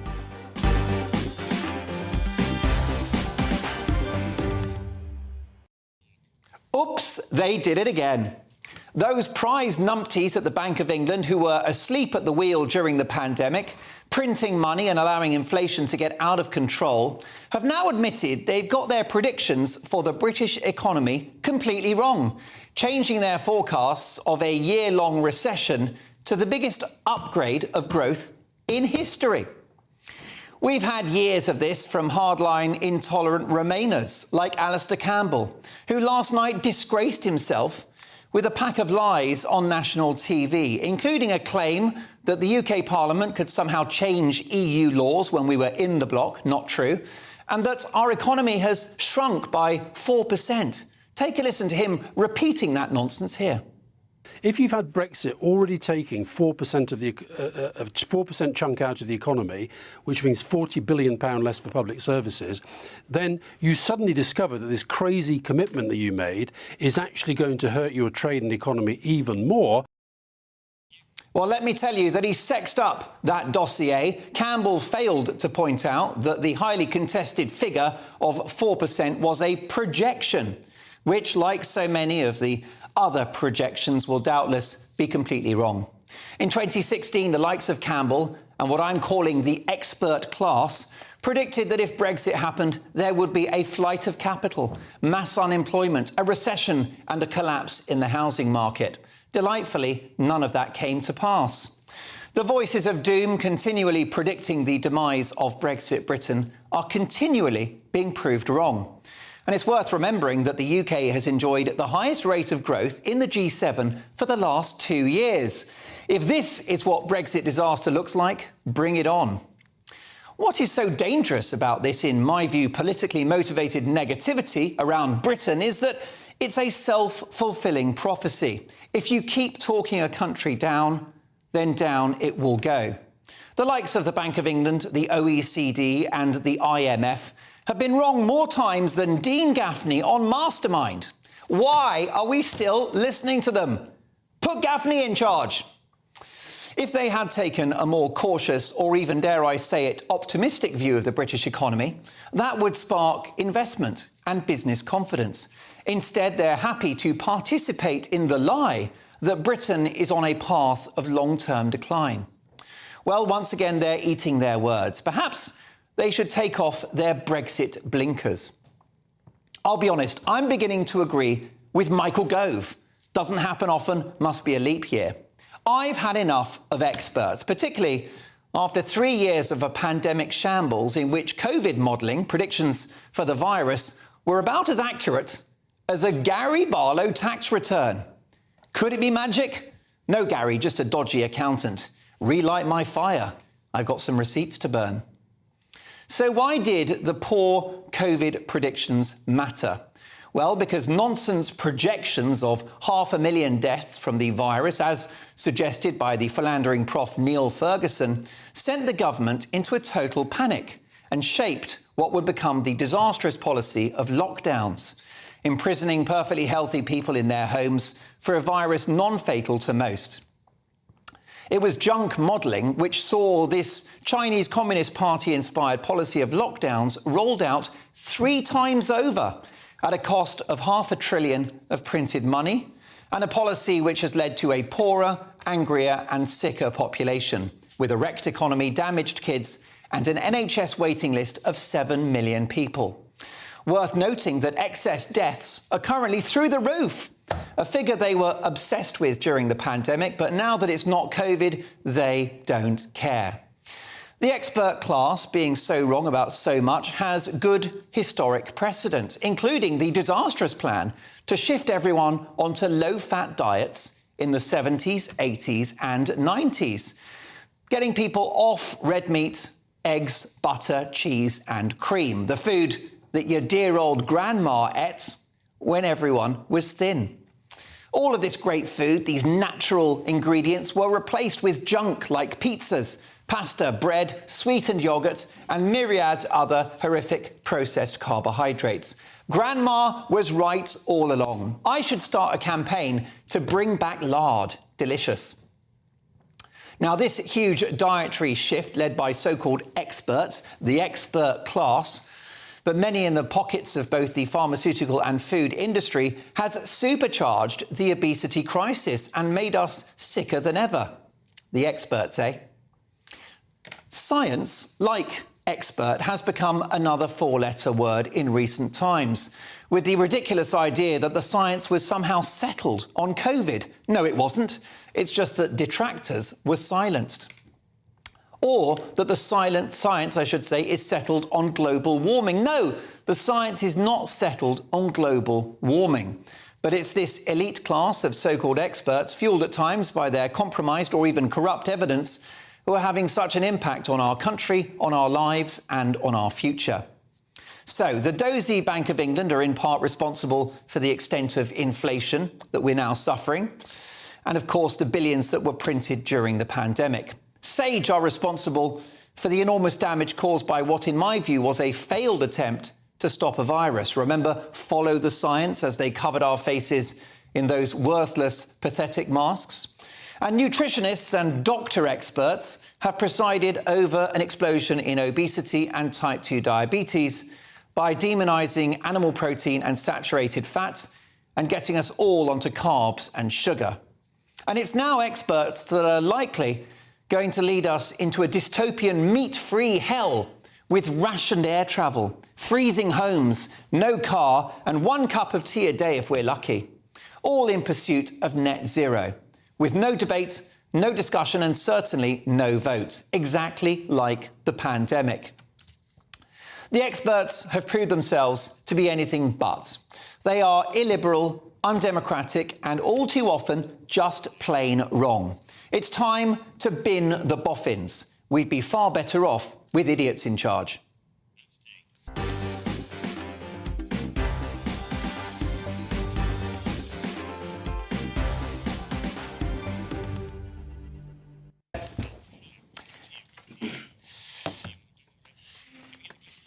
There we are.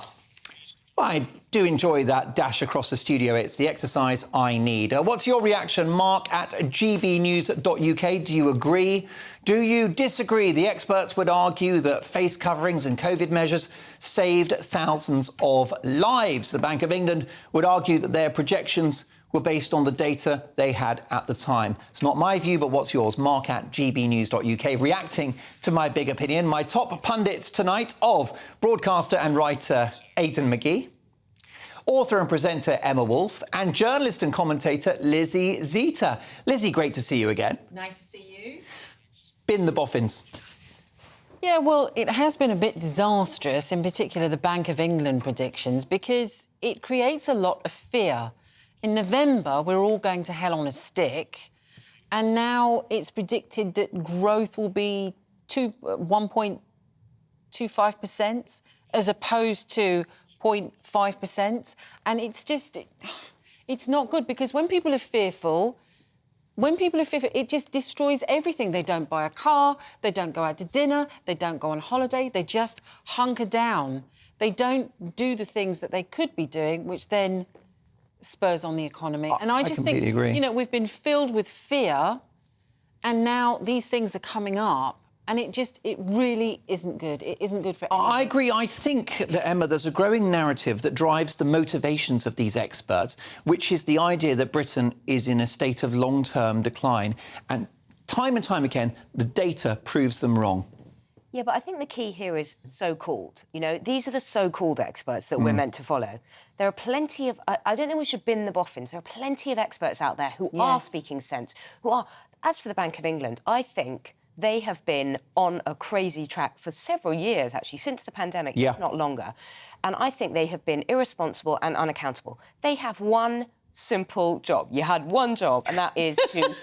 that is to control inflation. And it has been spinning wildly out of control. And no matter what you say, oh, it's coming down. You've been saying that for years. It's coming down. Trust me, it's coming down. I don't see inflation coming down. Food price inflation is not coming down. It's like Everton, it's going down. Yes, by the end of the year, and you know what, the year's running out, but by the end of the year, inflation's going to be back to 2%. Well, I'll be back here at the end of the year, and I want it to be at 2%, but it'll still be around 14, 17%. It's out of control. At which point I will have egg on my face. What do you think about this, Aidan?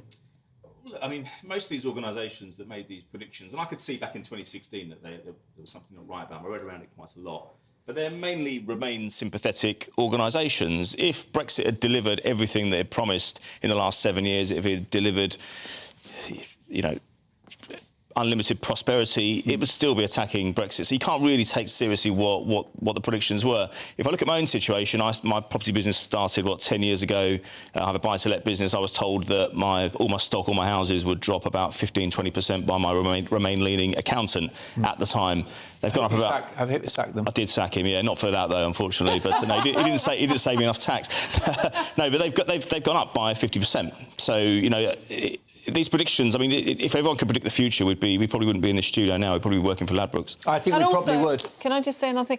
That I think that the media terrifies us too, the headlines, Yes. the sort of the scaremongering all the time, and people believe it because, as you rightly say, Emma, you have to look for your information in the right sources. And there's so much coming at people. What do you know what's and right a lot and of wrong? this is driven by fear and this sort of precautionary principle that we're all Yep. idiots. No, you know, that completely. everybody needs to wear a mask and you can't leave the house because you're all going to go and cough and splutter on each other and pass on this terrible disease, rather than treating people like grown-ups who can understand risk and who can weigh up risk and who can decide what they will and will not do and how they want to live their lives. OK, well, look, I'd like to put these three in charge, but it's my view that the expert class get it wrong over and over again about Brexit Britain. In my opinion, they were wrong about nutrition, wrong about Brexit and wrong about net zero. We'll discuss all of that later in the show, but next up in the big story, as ministers fear net migration will reach 1 million people this year, have we lost control of our borders? That's next.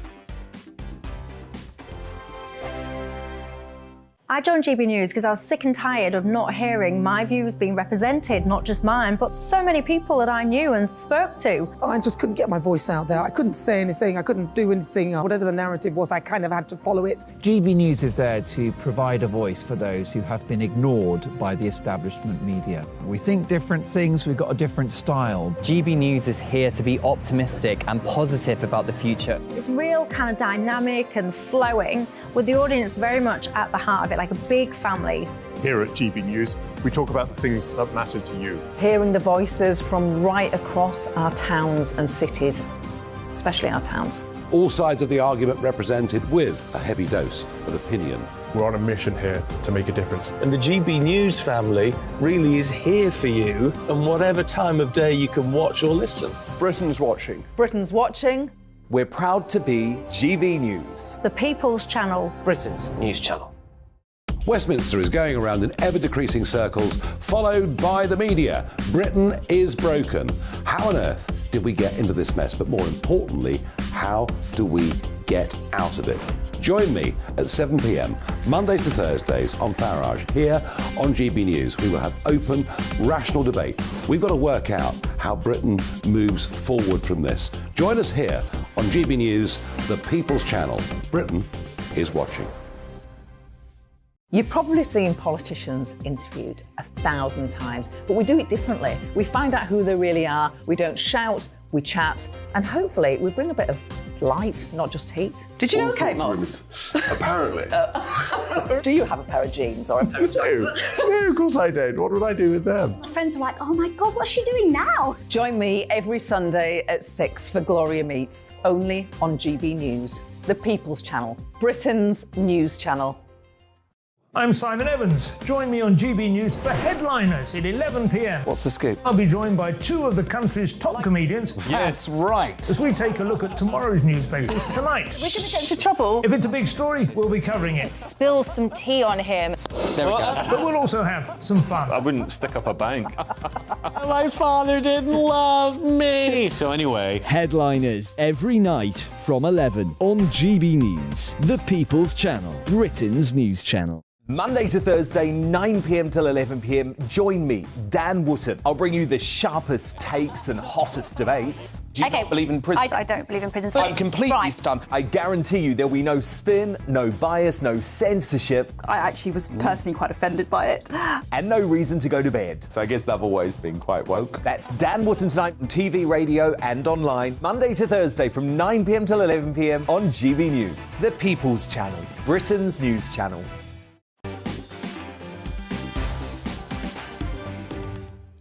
Welcome back to the show. At 10 o'clock, I'll be dealing with the woke Archbishop Justin Welby, who wants unlimited immigration in this country, or at least effectively a form of. We'll discuss that at 10. But look, in my big opinion, I've been debating whether or not we can trust experts anymore. In my view, they've been wrong about COVID, wrong about nutrition. They could be wrong about net zero, and they've definitely been wrong about the economy. This from Michael. Absolutely, so-called experts, Mark, jackasses like Anthony Fauci, who cannot make up their minds. George says, Mark, thank you for saying out loud what the public think. We're being led astray like animals by the undemocratic Tory party. We're not allowed to say what we think on social media. Again, thank you. Jackie says, hey, Mark, yes, bin the boffins. The experts are all no better than the know-it-all down the pub, but at least you'll get a drink out of him. They have made this mess. There's only one guilty party, the experts who know naff all. Chris says, hi, Mark, it seems the experts tell us what the people who are funding them want us to know.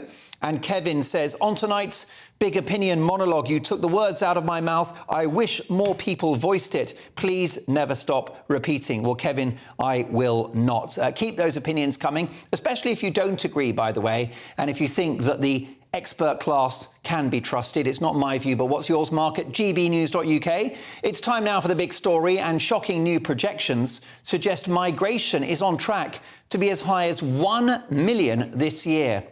We're told ministers are braced for net migration, that's the number entering the UK minus those leaving, to hit a record high, surpassing the previous peak of 500,000 last year. So, 1 million people to enter the country in a year, potentially. What are the implications? Let's get reaction now from the director of the Centre for Migration and Economic Prosperity and former UKIP MEP, Stephen Wolfe. Stephen, why is this such a worrying figure? What are the implications for my viewers and listeners? Well, the massive implication is the increase in population of the United Kingdom, but more particularly England, where the vast majority of these people are living. The first situation that we have is now that England has become the most dense populated country in Europe, surpassing that of Holland. But if you look at some of the practicalities, the head of Ofwat has suggested that based on a population figure of 66 million people, the country is short of 4 million gallons of water every single day. And as a consequence, we need to have shortages of water being cut off in the summer, and quadrupling our prices. But those figures are not accepting the fact that we'll have 1 million people net migration this year, and potentially at the rates that we're considering now, where most of these are coming in either as students or low-wage workers, 1 million people next year. That's one example. Everybody knows that when they're looking down their high streets and their country lanes, they're seeing houses being built. The roads are congested, our schools are full, and hospitals are not getting enough money in to be able to pay for the increased numbers of people requiring the services of hospitals and doctors. All of this is a consequence of increasing population, of which migration is the biggest driver. However, Stephen, don't we need people to come here to do the jobs that the indigenous population will not do? And is there not a direct correlation between economic growth and levels of migration into a country? Well, let's deal with the latter point. Yes, you're quite right. In terms of what's called GDP, a figure loved by the Bank of England and loved by the Treasury, if you increase population, then GDP rises. And that's one of the reasons why one of the biggest supporters of increasing immigration into the country is that of the Treasury, because if you increase GDP, it looks good on the international stage. But there is another figure called GMP, which talks about what is the wealth of an individual. If you take all the population of the country and you add more people, actually what we earn and what we owe, our own individual wealth decreases the more people we put in. Now, that is a big argument that I know is going through in some parts of government, but the Treasury is always winning with that part. And in respect of jobs, that's not necessarily the case. All that you do by increasing immigration is create a low-wage economy. People don't invest in new technology, don't invest in the things that keep us competitive with other parts of the world, and makes us a lazy nation.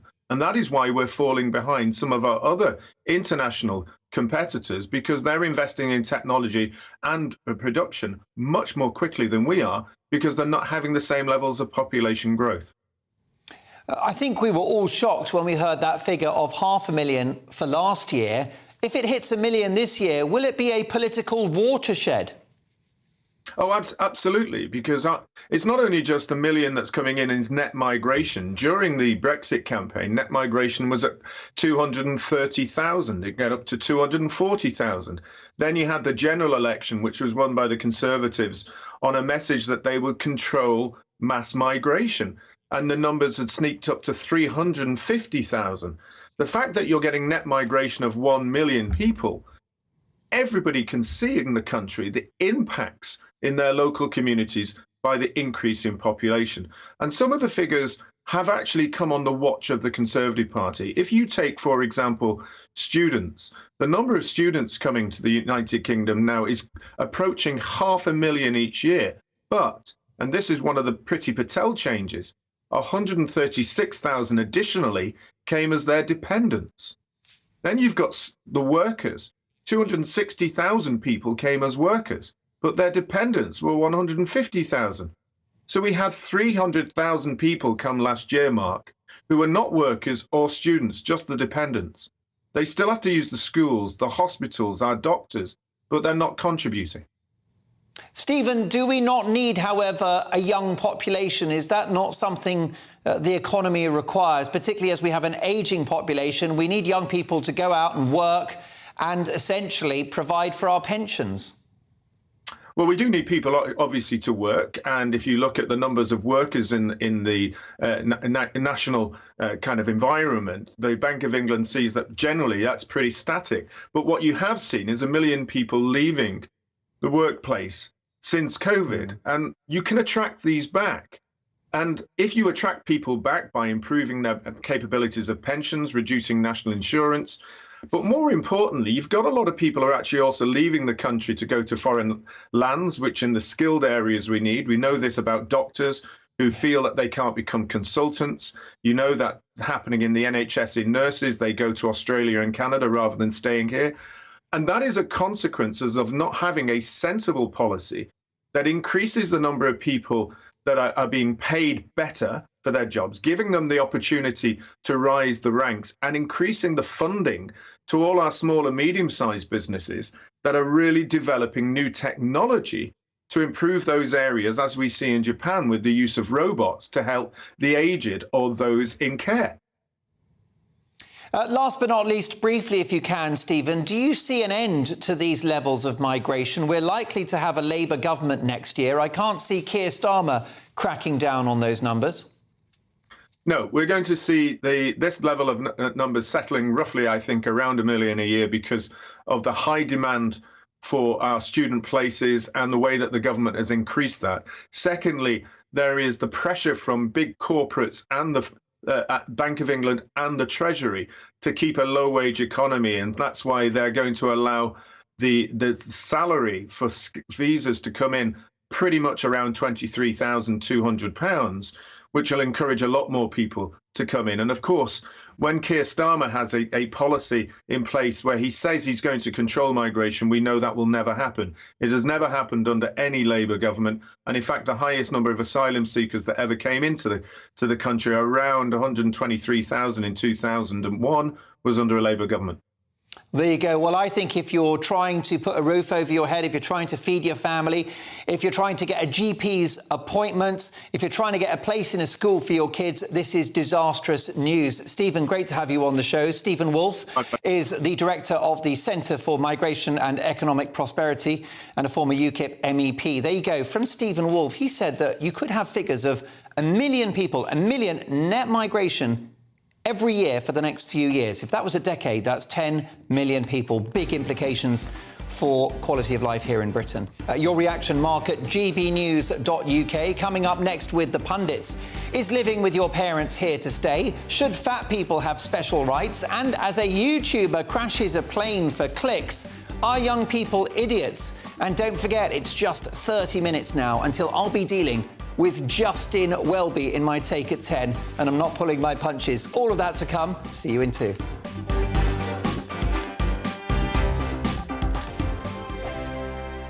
Monday to Thursday nights on GB News. At 6, it's Dubes & Co. 7 o'clock, Farage. At 8, join Jacob Rees-Mogg. And at 9, Dan Wootton Tonight, followed by headliners on TV, radio and online. This is GB News.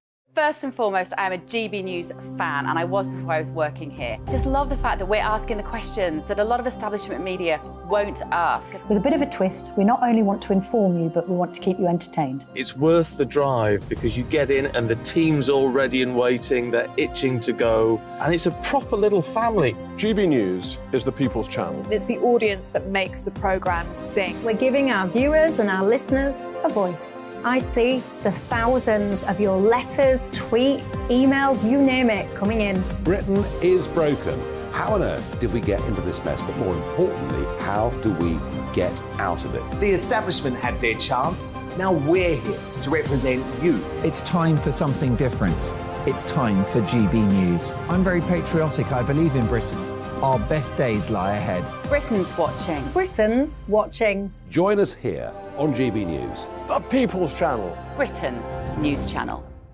Join me, Patrick Christie's Monday to Friday, 3 till 6. We tackle the day's news agenda like you've never seen before. It's high tempo, high octane, the most controversial topics and the best guests. You will not be able to take your eyes and ears off it. I'm not afraid to ask the questions that you really want answered. 3 till 6 p.m, Monday to Friday on GB News, the People's Channel, Britain's news channel. GB News has its own late-night paper preview show, Headliners, where comedians take you through the next day's top news stories. You don't have to bother reading the newspaper, we've got it covered for you. Headliners, every night at 11 p.m, and repeated every morning at 5 a.m. We won't send you to sleep like some of the other paper review shows out there. GB News, the People's Channel, Britain's news channel. Start the day with GB News. We catch up on all the big stories you didn't hear the night before. And take a look at what the world's talking about this morning. That's right, Monday to Thursdays from 6 o'clock. It's Breakfast with Eamon and Isabel. Straight after breakfast, join us, Bev Turner and Andrew Pearce. We're going to take you through till noon. We'll be tackling the big topics of the day, including the things that the other channels just won't talk about. If it's happening here. Wake up to mornings on GB News. The People's Channel. Britain's news channel. I'm Jacob Rees-Mogg, the Member of Parliament for North East Somerset and a former government minister. For years, I've walked the corridors of power in both Westminster and the City of London. We need to have the arguments, the discussions on how we make it better. Crop failures, famine, war, suffering on a scale completely unimaginable. We are putting the cart before the horse. As Charles I said at the scaffold, he was the true defender of liberty. Yeah, I've completely derailed the conversation. Join me Monday to Thursday at 8 p.m. on GB News, Britain's news channel.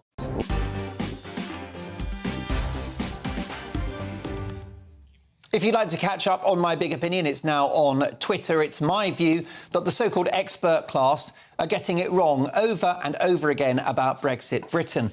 This from Marlena, who says, Mark, what a brilliant monologue. I come from Eastern Europe, and it makes me feel very angry listening to UK constantly complaining. Yes, there's a cost of living crisis. Yes, it's tough, but in comparison here in the UK, there's no dire situation. Time to tighten the belt and start working and stop entitlement. Thank you for that, Marlena. Keep them coming. Mark at gbnews.uk. Over to my pundits now to react to the big story of the day. Broadcaster and writer Aidan McGee, author and presenter Emma Wolfe, and journalist and commentator Lizzie Zita. Let's start with this one. Soaring rents and the cost of living crisis means there are now 620,000 more adult children living at home with their parents than a decade ago. There has been an almost 15% rise in the number of non-dependent adult children living in their parents' home, taking the number to 4.9 million people. So I'm asking my pundits, is living with your parents here to stay? Emma. Personally, I can't imagine anything worse. I left home at 17, 18 for university and never went back. Is Mum watching this? No, she never watches me. Absolutely no interest. I mean, I've been back the odd... you know, I would not go and back and move. I get on perfectly well with my parents, but I would not move back in. I think that you leave, it's a hugely... Look, I understand the financial constraints now on young people, but in terms of, you know, it's a very important part of your own independence, of becoming your own person, moving out, getting your own place.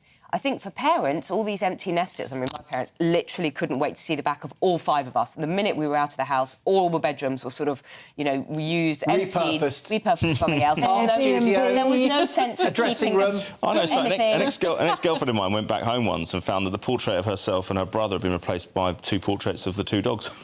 Yeah, very, very telling. And I understand that the dogs were written into the will as well. Yeah, probably. I mean, this is an issue, isn't it? I mean, I wonder, though, whether it's quite good for family values. I mean, if you look at those 1970s sitcoms like Bless This House and On the Buses, 3 generations of a family in one house, right? And that's when we had community, and that's when we had a bit of togetherness. Maybe it's not so bad. No, maybe not. But then I do think it's a bit of a luxury for some people because... Say, for example, I mean, I know people who are in their 20s working in London, they're new to London, they maybe come from 2 or 3 hours away, and they're paying sometimes £1,600 and £1,700 a month in rent to stay with, to rent somewhere. What's the point in that? Well, yeah, this is it. I mean, it's using up a large proportion of their disposable income. Now, they're at a disadvantage from somebody like my nieces and nephews, for example, who will be able to stay with their parents until they get themselves on their feet. Until you can give them one of the houses that you own. They won't want any of mine. That's for sure. No, they don't. No, certainly not. They've inquired a couple of times. Don't worry. No, but seriously, they're at a disadvantage. So I think regard it as a luxury being able to stay with your parents, particularly if you live in London where it's so expensive. Zita? Well, I think that this is one of the only countries in Europe that has a minister for loneliness. And I think that if you get on with your family, I don't see the harm in it if you are trying to save up to buy somewhere, because the rents are so high, particularly in London. On the other hand, Emma is completely right in terms of you have to be independent. But if you cannot be independent because of financial constraints, I don't see that there's much wrong with it. And I think also as well that, you know, we've lost a lot of our family values in this country. And I think if in some way this could contribute to it, to people being closer together, then maybe... There's two perspectives. There's the parents' perspective, and Lizzie has a daughter in her 20s. Yes, yeah. Right? And that's different. The idea of so I think as parents, the idea of my 2-year-old ever leaving, well, sometimes it's very welcome. Probably you think about your children leaving, and it's awful. But I think for the children, they should go. Yes. They should go. Yes or no, if you had to live with your parents, would you make love in the same house as where your mother and father were sleeping? No. I got caught doing it one time, so yeah. We've entered the realms of too much information. Now, fat people, overweight people will be protected against discrimination in New York under a law passed by the City Council on Thursday. It's become the latest and largest city in America to provide legal protection for people who are overweight. Is this the right thing to do, Lizzie? OK, so nobody should be discriminated against because they're fat, but it does worry me that kind of, especially on social media, there's this whole sort of thing as, you know, fat is beautiful, etc., etc.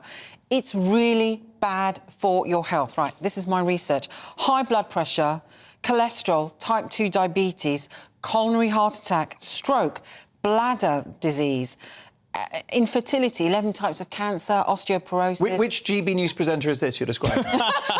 Not you! Not you! Not the bloke who does sport. But you're right, so you shouldn't glorify. They should not be discriminated against, obviously, but we should not be glorifying it because it's so bad for your health. Yeah. Everything bad for your health. A lot of things stem from being overweight. But what about discrimination against people who are overweight? I'd love to see what form this actually took, because it'd be very, very difficult to prove, and therefore very difficult to enforce any laws against it. You know, lots of landlords, for example, landladies are told you've got to start taking this type of tenants with pets and that kind of stuff. We're not talking about weight here. We're talking about, you know, stipulations that are in place. And if you don't want to take a tenant or don't want to employ someone for any reason, there are lots of other reasons you can do it. So it's not really enforceable. No, well, I think it's going to be only good news for the lawyers and obviously junk food companies. Now, influencer Trevor Jacob recently admitted that he intentionally crashed an aeroplane in 2021 to get views on YouTube. So it's a simple question, Emma Wolf. Are young people idiots?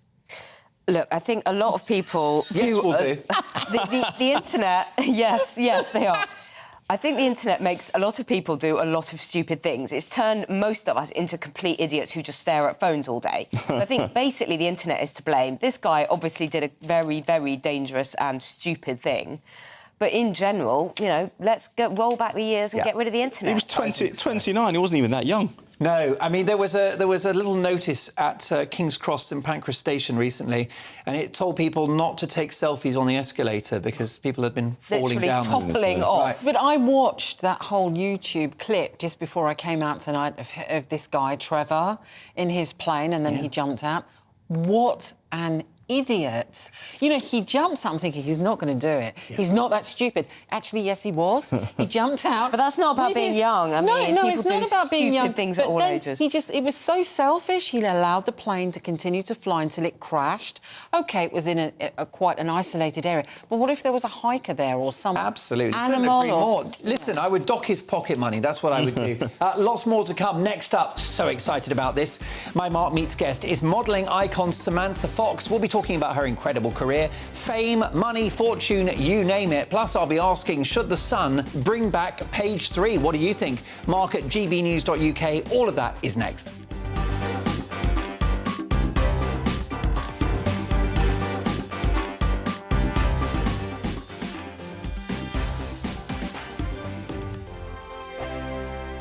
It's all about family, being in people's living rooms, all the interaction and getting to know who our viewers and listeners are. When I was young, my dad used to say, Nana, stop arguing. I wanted an outlet that would enable me to give my opinion.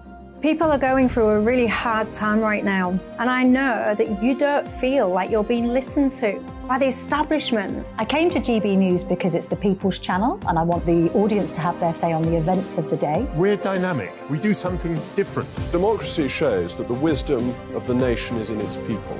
I get to travel to find out what the story is from a personal perspective. The British people aren't fools. We know when we're not being told the full story. We've got to work out how Britain moves forward from this.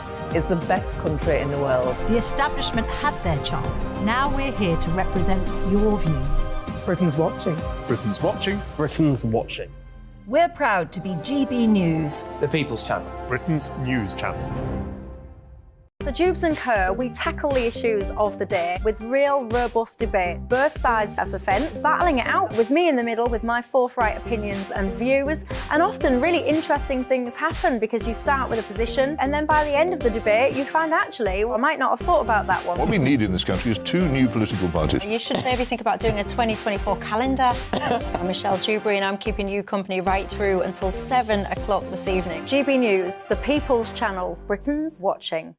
Join us every night on GB News at 11 p.m. for Headliners, which is 3 top comedians going through the next day's news stories, which is exactly what you need, because when the establishment has gone crazy, you need some craziness to make sense of it. So join us 11 p.m. every night on GB News, the People's Channel, Britain's news channel. Join me, Camilla Tominey, on Sunday mornings from 9:30, taking the politicians to task and breaking out of SW1 to see how their decisions are affecting you across the UK. Bursting the Westminster bubble every Sunday morning, only on GB News, the People's Channel. Britain's watching. I'm Andrew Doyle. Join me at 7 o'clock every Sunday night for Free Speech Nation, the show where I tackle the week's biggest stories in politics and current affairs with the help of my 2 comedian panellists and a variety of special guests. Free Speech Nation, Sunday nights from 7 on GB News, the People's Channel, Britain's news channel. I'm Mark White. As GB News Home and Security Editor, I cover those key issues that are so important to you. Our authorities, our communities doing all they can to combat violent crime. With the public services under unbearable strain, why are we still failing to control our borders? Defence, the first priority of any government, has been continually hollowed out. Can we trust our politicians to protect the armed forces? Join me, Mark White, on GB News.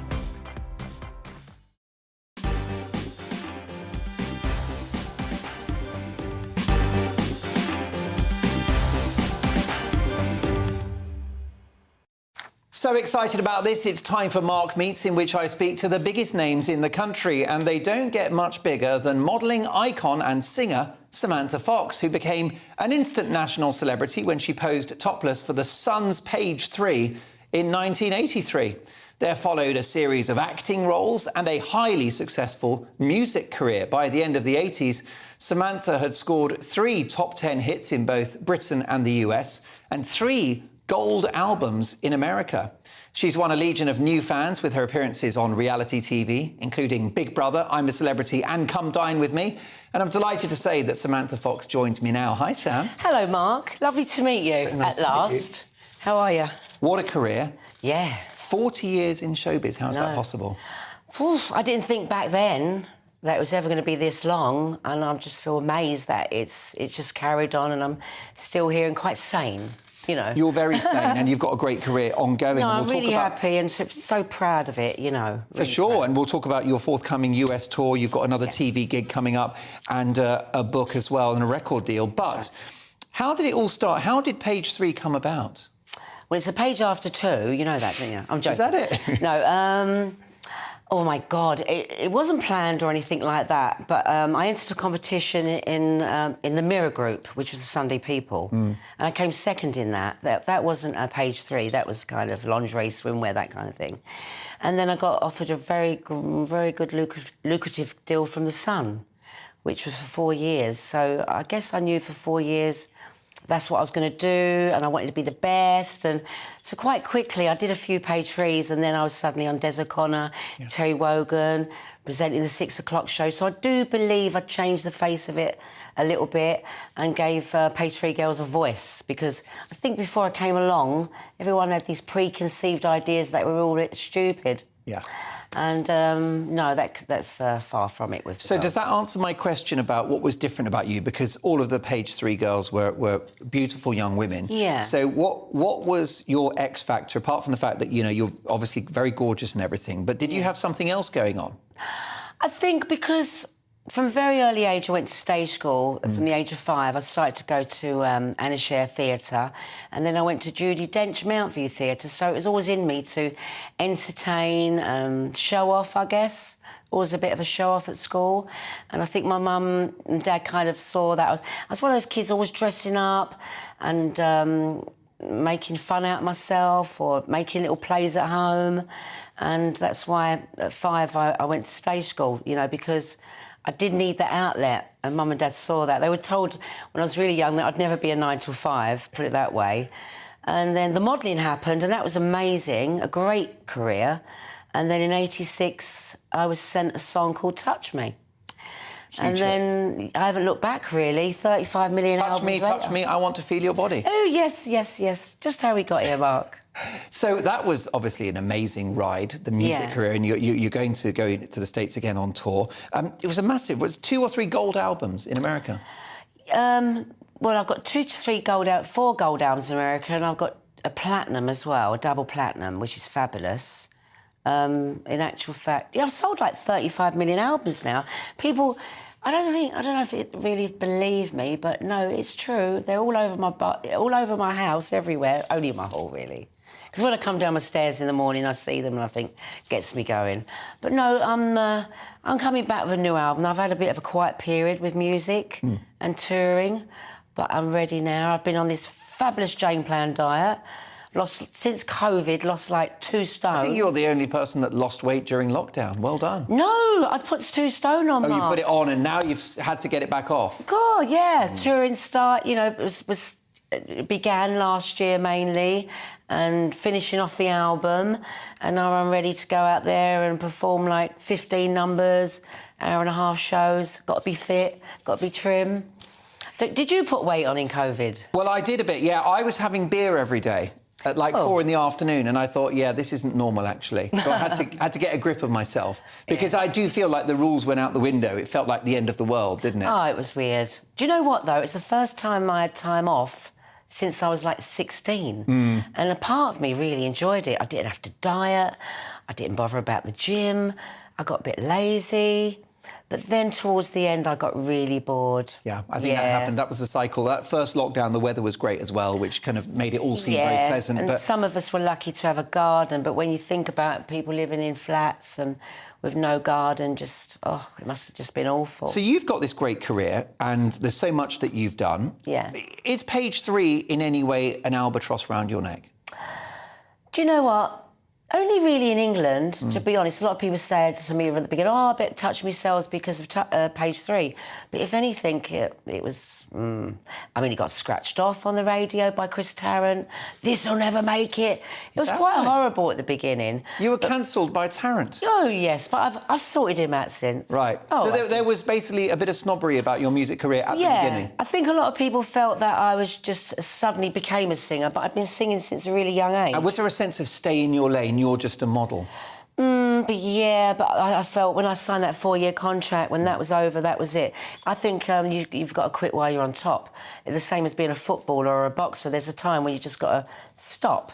And I was still only 20 when I retired from modelling. Yeah. So I was still very young. And with music, there's so much you can do in it. There's only so many pictures you can do, isn't there? And that can get a little bit... I know, I've seen them all. They're very limited. They all over the internet. And that's why you wear glasses. Correct. And then with music, you can, you write songs, you produce, you perform. I have my own label now. I look out for other bands, talent. Yeah. So there's so much more you can do in music. I love writing, I love producing. And then when you go on stage and you sing your own songs, it's even better. Well, definitely, you've got a great body of work, amazing songs. Last but not least, just briefly, just get the Page 3 thing out the way. Was Page 3... It was a long time ago, exactly, and you've moved on, and we should as well. But was Page 3 sexist, and should we bring it back? Should the Sun newspaper bring it back? No, I think it's been and gone, really. I think... Were you sorry to see it go? Not really. No. Remember, I was brought up on it as a kid. It was the paper the family got. It was the Sun. My dad loved it for the sport. It was me and my mum who actually looked at Page 3 more. I think a lot more women do. They look at the hair. Oh, I don't know what else they look at. But, they do. They say, oh, she's pretty. And if you think about Miss World... Yeah. Women watch it more than men as well. It's true. They really do, because women are nosy. We like to look at everything. And that's exactly the same reason why I concentrate on Page 7 fellas. Oh, that didn't happen. It didn't last very long, did it? It didn't happen. I think it's gone. It's been and gone, because look at the internet now. I mean, it's sad in a way that... I've got 2 stepsons who are 21 and they've been in my life since 14. I'd rather them looked at Page 3 and what they probably have looked at on the internet, put it that way. You've been very open about your sexuality. Yeah. In 2003, you announced your love for your then manager, Myra Stratton. Yeah. You got married, it was wonderful. You sadly lost Myra, I'm so sorry. And you found love again, and you're married again. So big congratulations. Was it a difficult thing? I only got married once, Mark. Have you not done a second civil partnership? No, just this once to Linda. Oh, OK. I was with Myra for 16 years. It was like a marriage, obviously. Right, it was a long time. Yeah. We was engaged, but we just never tied the knot. Yeah. That's another reason I didn't write or do music for quite a while. Every song I was writing was really... negative, not very positive and uplifting. It was all quite sad. So I've had a good break and I'm back again. I'm so happy. I'm so in love. I love married life. And, I just can't wait to carry on with this new album and it's a lot to look forward to, isn't it? I think it was 1976, Elton John did an interview with Rolling Stone magazine, and that's when he said, I'm bisexual or I'm gay. And it was like, it was a kind of piece of news that rocked the world. Back in the 70s, and we saw it with George Michael as well and others. Did you kind of deliberate over going public with your Of course, for a while, yeah, for a while. I guess when, back in the day when I was modelling, a lot of my fans were... Remember, I was only 16, 17, 18, 19. And a lot of my fans were very young. They were pubescent boys, like 14, 15. And they had this image, and all my letters were, I want to marry you, I want to be with you. But them fans have grown up with me now, and they're still my fans. So that fantasy's kind of gone, but they're just really happy for me that I've found love, because they've followed me for 40 years. And now their kids are following me, and now I've got new fans. And since coming out, a lot more girl fans, which is great. Yeah, I get bras thrown at me now instead of underpants. It is, it is remarkable how much you've done. And you did I'm a Celebrity. You were alongside a mate of mine, Katie Price, and another pal of mine, Kim Woodburn. That must have been a very sparky experience. Do you know what? When I first met Kim, I was like, ooh, am I going to be scared? But do you know what? She was my best mate in there. Yeah. And she's so tall, but she's her eyesight's so bad, bless her, and she was staying above these rocks. So every night I'd have to take her to the toilet, and we'd wake everybody up because we'd just have the giggles, and everyone would get the oh, look how much weight I lost there. Yeah, if you want to lose weight, Mark, go in the jungle. Just go in the jungle. Listen, you're a total hero. Unbelievable career. You've got a reality TV coming in the autumn. I have, yeah. The album, what's it called? I haven't decided yet. Working title. We've got a new album coming and the US tour and a book which is going to be serialised. It's all happening. It's all happening. And listen, will you come back and be a friend of the show? I'd love to, Mark. And can we wish Britain great luck in the Eurovision, please? You took part in the heats, didn't you? I did, back in '96, I believe. There you go. What a total hero. My thanks to the amazing Sam Fox. Next up, I'll be dealing with woke Welby. You won't want to miss it.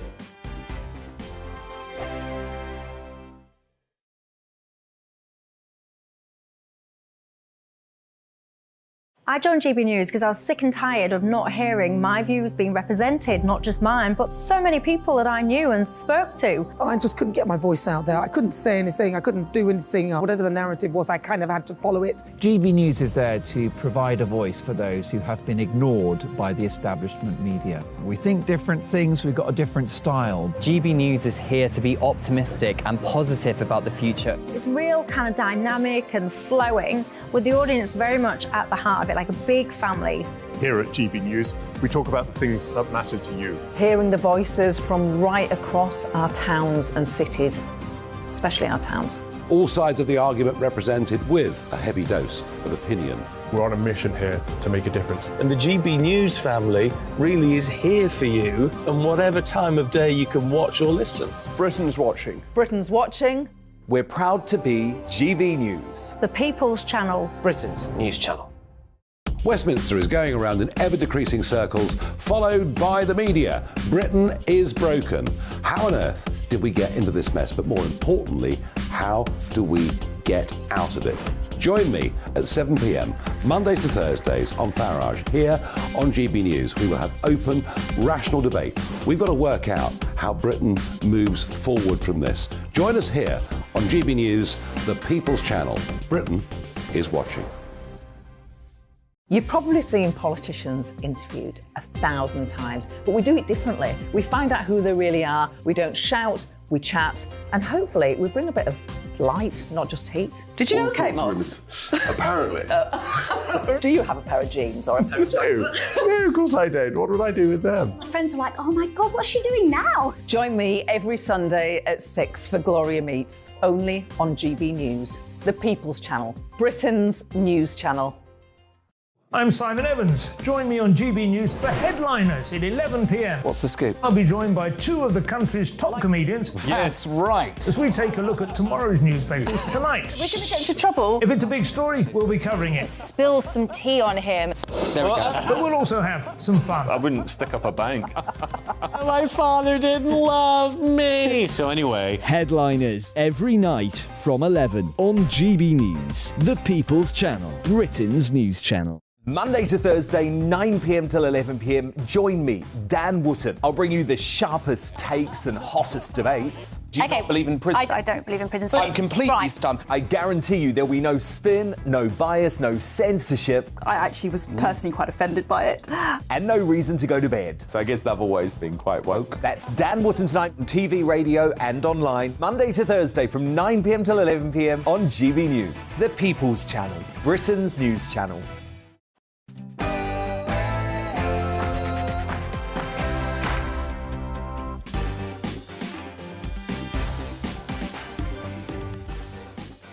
On the radio, on TV, online, in the UK and across the world, this is Mark Dolan Tonight. In my take at 10, as net migration is set to top 1 million people this year, I'll be dealing with the Archbishop of Canterbury, woke Welby, who wants more. In tonight's Newsmaker, why is Australia's version of the BBC attacking Prince Charles? It's shocking stuff. Our new king under attack from the Australian BBC. We'll be live to Sydney to find out why. And Mark Dolan Tonight is the home of the papers with tomorrow's front pages from 10:30.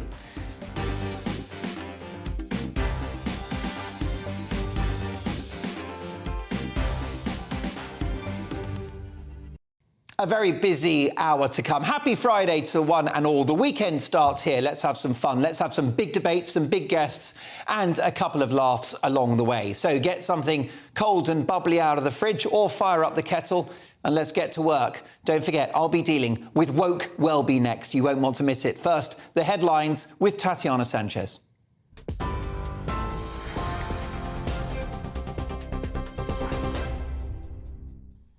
Mark, thank you. This is the latest from the GB newsroom. Passengers have faced widespread disruption today due to the latest round of train strikes. Members of the ASLEF union have been walking out at more than a dozen train operators in a long-running dispute over pay. The disruption continues into tomorrow as RMT members go on strike on the day of the Eurovision Song Contest final in Liverpool. Further strikes by the union will be held on the 31st of May and the 3rd of June, the day of the FA Cup final at Wembley. Rail Minister Hugh Merriman told GB News the strikes are disappointing. We have been able to facilitate an offer which has been put to the union leaders.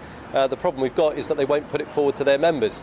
Similar offers have been put forward to other members of unions and they've accepted them. So logic would dictate if the union leaders did the same, we could see an end to this action, and I'm really sorry for all passengers who have been disrupted today.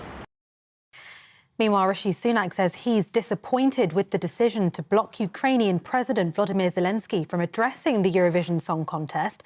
The block is due to concerns from organisers that an address could politicise the event. The Ukrainian president wanted to urge the global audience to continue supporting his country against Russia's invasion. The European Broadcasting Union says it's against the rules. Labour leader Sir Keir Starmer has insisted his party takes allegations of sexual harassment extremely seriously. It follows reports an internal investigation into one case of groping claims took 3 years to complete. In a separate case, a Labour MP has reported one of her party colleagues to the police for alleged sexual assault. Sir Keir Starmer is urging anyone within the party with concerns to come forward. Well, look, I think all of these allegations have to be taken extremely seriously, and they are taken seriously by me and by the party. I do understand from my experience as Chief Prosecutor how difficult it is for people to come forward. That's among the reasons that we made our process completely independent, so it's not a political process anymore. But what I would say is that I encourage anybody to come forward and to feel that they're supported through that independent process. The government has defended tests for Year 6 students in England after a paper in this week's SATS exams left some pupils in tears. Hundreds of parents and teachers have complained online that one exam taken on Wednesday was too difficult for 10 and 11-year-olds. However, today the Department for Education said the tests are designed to be challenging. One head teacher at a primary school in Cheshire has written to her local MP expressing concern about the negative impact of the exams on the mental health and well-being of her pupils. And finally, 2 new official portraits of King Charles alongside his heirs have been released. His Majesty is pictured alongside the Prince of Wales and Prince George in Buckingham Palace's throne room on the day of the coronation. Another picture shows both the King and the Queen with their pages of honour and ladies in attendance. TV, online, DAB+ radio and on TuneIn. This is GB News. Now it's back to Mark Dolan tonight.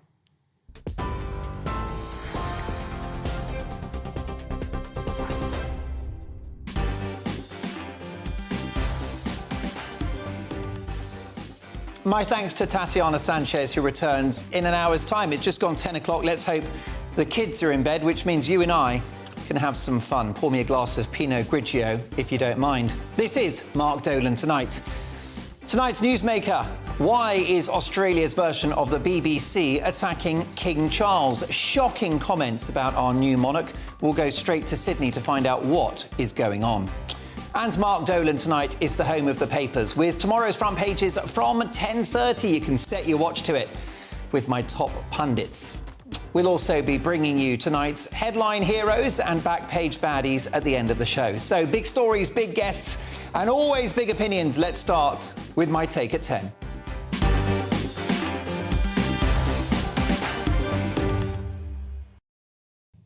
The Archbishop of Canterbury, Justin Welby, is clearly a man of the cloth because whenever I see him on TV, I always think, Jesus Christ, Who knew that being the Archbishop of Canterbury and therefore the head of the Church of England was a role more political than Prime Minister? But Welby, another prime example of the pampered, unelected, out-of-touch elite, has decided to weigh in on the complex issue of illegal immigration into this country, calling the government's plan to stop the boats morally unacceptable. You'd think, wouldn't you, that he'd have better things to do, like comment on the huge social and moral problems facing this country, the collapse of the family unit, broken homes, and an explosion in crime and antisocial behaviour. You'd think he'd be more focused on growing some money. He's got a financial crisis growing within his own organisation. You'd think he'd worry about that as they consolidate parishes and try to save money, not helped by his decision to create a fund that will effectively pay reparations for the church's debatable links to slavery. So whether it's our colonial past, immigration or climate change and his lust for net zero, it seems Welby will stop at nothing to boost his woke credentials. And now he seems to be suggesting a virtual open borders policy for the United Kingdom. How can he possibly frame Britain as a non-welcoming country, given that net migration was over 500,000 last year, and which is tipped to be an eye-watering 1 million people this year? Don't forget, this country's population has swollen by 7 million in just 2 decades. Is that not enough? Look, I'm sure that he's a very nice man, but Welby is no different to the likes of Gary Lineker, a privileged celebrity insulated from the real-world consequences of his virtuous pronouncements. I doubt that Welby struggles to get a GP appointment. His accommodation is lavish, and with these comments, he appears completely unaware of how small communities around the country have been impacted by thousands of people accommodated in local hotels at an eye-watering cost of 6 million people a year. The illegal migrant crossings are an economic, national security and humanitarian disaster. They are based on a cruel and criminal business model. People have perished on those crossings, and the Mail recently reported that 19 suspected terrorists, including 5 linked to ISIS, are living in a taxpayer-funded migrant hotel as we speak. Are terrorists morally unacceptable, Mr. Welby? And let's be honest, old woke Welby's chosen the wrong week to wag his fingers at the public after being convicted of speeding and fined £510, including a victim surcharge. Where was he going in such a hurry? It clearly wasn't heaven. The holier-than-thou Archbishop, it turns out, drives in mysterious ways too. Apparently, he didn't get the letters from the police about breaking the speed limit. I can only assume he was distracted and reading The Guardian or something. Britain always has and always will welcome people who seek refuge from this country, but not from a safe country like France, and not economic migrants like the thousands of Albanians who have descended on our shores in recent years. Worth remembering that the Germans and the Swedes, for example, stopped accepting Albanian migrants years ago. And in 2021, 70% of those who arrived in Britain by small boats were men aged under 40. Make of that what you will. As with so many members of the elite, including the unelected House of Lords who are trying to block the government's plans, these individuals who have no power but a ton of influence are deeply anti-democratic and are happy to thwart the will of the people, a majority of whom want an end to these unedifying, chaotic, dangerous, illegal crossings. Welby thinks he's above the will of the people. What do you plebs know? He, with a capital H, is guided by a higher force. You might think that Stop the Boats is designed to put human traffickers out of business and stop people jumping the queue at the expense of those who genuinely deserve asylum. But Welby would like to correct you on that. You're ungodly. You are a sinner. You can go to hell. Woke Welby is out of touch, out of step and out of order. And by effectively siding with people traffickers, it's his views which are morally unacceptable, and may God forgive him.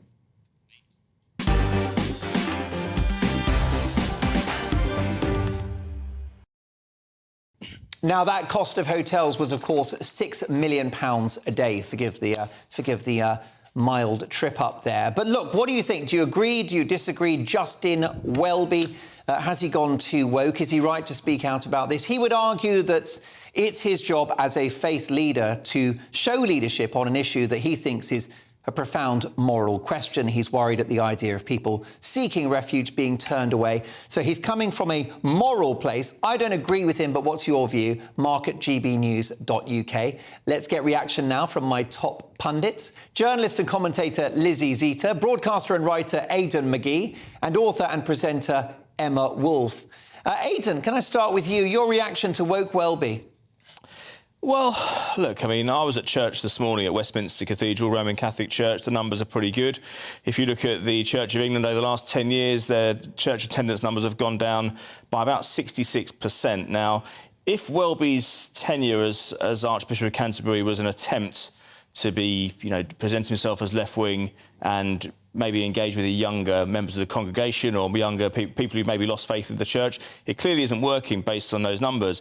But it's not a recent thing. I mean, I remember when Dr. Rowan Williams became Archbishop of Canterbury back in December 2002, and he gave an interview to one of the broadsheets and said he felt the need to declare himself as an old-fashioned, hairy lefty. So I'm not really sure where the politicisation of the church happened. My dad used to go to a C of E church because he liked churches. He used to talk to parishioners there up until quite recently. And he came back saying, I don't really think that the Archbishop of Canterbury is in step with the parishioners. And that probably explains why there's been such an erosion of the attendance in recent years, because at the moment it looks in quite desperate state. Yes. Emma Wolfe? Well, I do wish that the Archbishop of Canterbury would focus more on the great amount of suffering at home. I mean, charity begins at home, after all. Homelessness, loneliness, all of the other problems that we have, domestic abuse, poverty, the suffering of children in this country. It's not that the well-being of migrants and the issue of immigration isn't important. It absolutely is. But I'm not sure that it's his place to start pronouncing and to take a political stance on this. It just doesn't seem appropriate. Indeed. Lizzie Zeta. Well, you see, I don't disagree with anything that's been said so far. However, the Pope, you talk about going to a Catholic church, the Pope preached that there is a massive problem with migration in Italy. My family's Italian, and there are so many migrants are arriving. The Pope actually said that Italian families should be taking in migrants and families. So it's not just the C of E, it's also, the Catholic Church. And in a way, they have to preach this because they're all about tolerance and forgiveness, etc., etc. And what he said, if you read the speech carefully, he said that there are lots of things that affect migration, and one of the biggest ones being climate change and also food scarcity. I mean, 31.8 million people leave the country where they're living due to climate change. And what he actually said was we need to look at the reasons why people are leaving. Now, there are massive problems in this country. We're having problems with GPs, getting appointments. We are creaking at the seams. But that does not mean that we have to tackle into these big issues somehow to stop the migration happening in the first instant. And I think that was a point that he was trying to get across. I think that, we do need to think about these things because it's not going to stop. It's just going to get worse and worse. And I can see, I've been in hospital quite recently, and I can see how it's bursting at the seams. I can see lack of housing, the lack of... But Lizzie, why in this country, why is there always money, huge billions of pounds for foreign aid? Why is there always money to put people up in these hotels, rightly or wrongly, whether they're legal or illegal, when there is not money for old people, for people on their own, for people suffering in this country, for children, for young people. Veterans, many people. People just getting basic healthcare, people just having their cancers diagnosed. These are people who have lived in this country, worked in this country, served this country in many ways, are part of this community. It just seems as though there's money for all of these issues abroad. Of course there needs to be, and not money for people at home. Well, that's a great question. So is the Archbishop's push for more migration into the country? I don't know how you go above 1 million a year, but that's apparently, reading between the lines, what he's suggesting. Is that an insult to his parishioners, who are, many of them, on their uppers? Let me know, Mark, at gbnews.uk. Next up, in tonight's Newsmaker, why is Australia's version of the BBC attacking King Charles? Shocking stuff. We'll go straight to Sydney, Australia, to find out why our new king is getting pelters from down under. Plus, we've got tomorrow's papers and much more. Don't go anywhere. Monday to Thursday nights on GB News. At 6, it's Dubes & Co. 7 o'clock, Farage. At 8, join Jacob Rees-Mogg. And at 9, Dan Wootton Tonight, followed by Headliners. On TV, radio and online. This is GB News. First and foremost, I am a GB News fan, and I was before I was working here. Just love the fact that we're asking the questions that a lot of establishment media won't ask. With a bit of a twist, we not only want to inform you, but we want to keep you entertained. It's worth the drive because you get in and the team's all ready and waiting, they're itching to go, and it's a proper little family. GB News is the People's Channel. It's the audience that makes the programme sing. We're giving our viewers and our listeners a voice. I see the thousands of your letters, tweets, emails, you name it, coming in. Britain is broken. How on earth did we get into this mess? But more importantly, how do we get out of it? The establishment had their chance. Now we're here to represent you. It's time for something different. It's time for GB News. I'm very patriotic. I believe in Britain. Our best days lie ahead. Britain's watching. Britain's watching. Join us here on GB News. The People's Channel. Britain's news channel. Join me, Patrick Christie's, Monday to Friday, 3 till 6. We tackle the day's news agenda like you've never seen before. It's high tempo, high octane, the most controversial topics and the best guests. You will not be able to take your eyes and ears off it. I'm not afraid to ask the questions that you really want answered. 3 till 6 p.m, Monday to Friday on GB News, the People's Channel, Britain's news channel. GB News has its own late-night paper preview show, Headliners, where comedians take you through the next day's top news stories. You don't have to bother reading the newspaper, we've got it covered for you. Headliners, every night at 11 p.m, and repeated every morning at 5 a.m. We won't send you to sleep like some of the other paper review shows out there. GB News, the People's Channel, Britain's news channel. Start the day with GB News. We catch up on all the big stories you didn't hear the night before. And take a look at what the world's talking about this morning. That's right, Monday to Thursdays from 6 o'clock. It's Breakfast with Eamon and Isabel. Straight after breakfast, join us, Bev Turner and Andrew Pearce. We're going to take you through till noon. We'll be tackling the big topics of the day, including the things that the other channels just won't talk about. If it's happening here. Wake up to mornings on GB News. The People's Channel. Britain's news channel. I'm Jacob Rees-Mogg, the Member of Parliament for North East Somerset and a former government minister. For years, I've walked the corridors of power in both Westminster and the City of London. We need to have the arguments, the discussions on how we make it better. Crop failures, famine, war, suffering on a scale completely unimaginable. We are putting the cart before the horse. As Charles I said at the scaffold, he was the true defender of liberty. Yeah, I've completely derailed the conversation. Join me Monday to Thursday at 8 p.m. on GB News, Britain's news channel.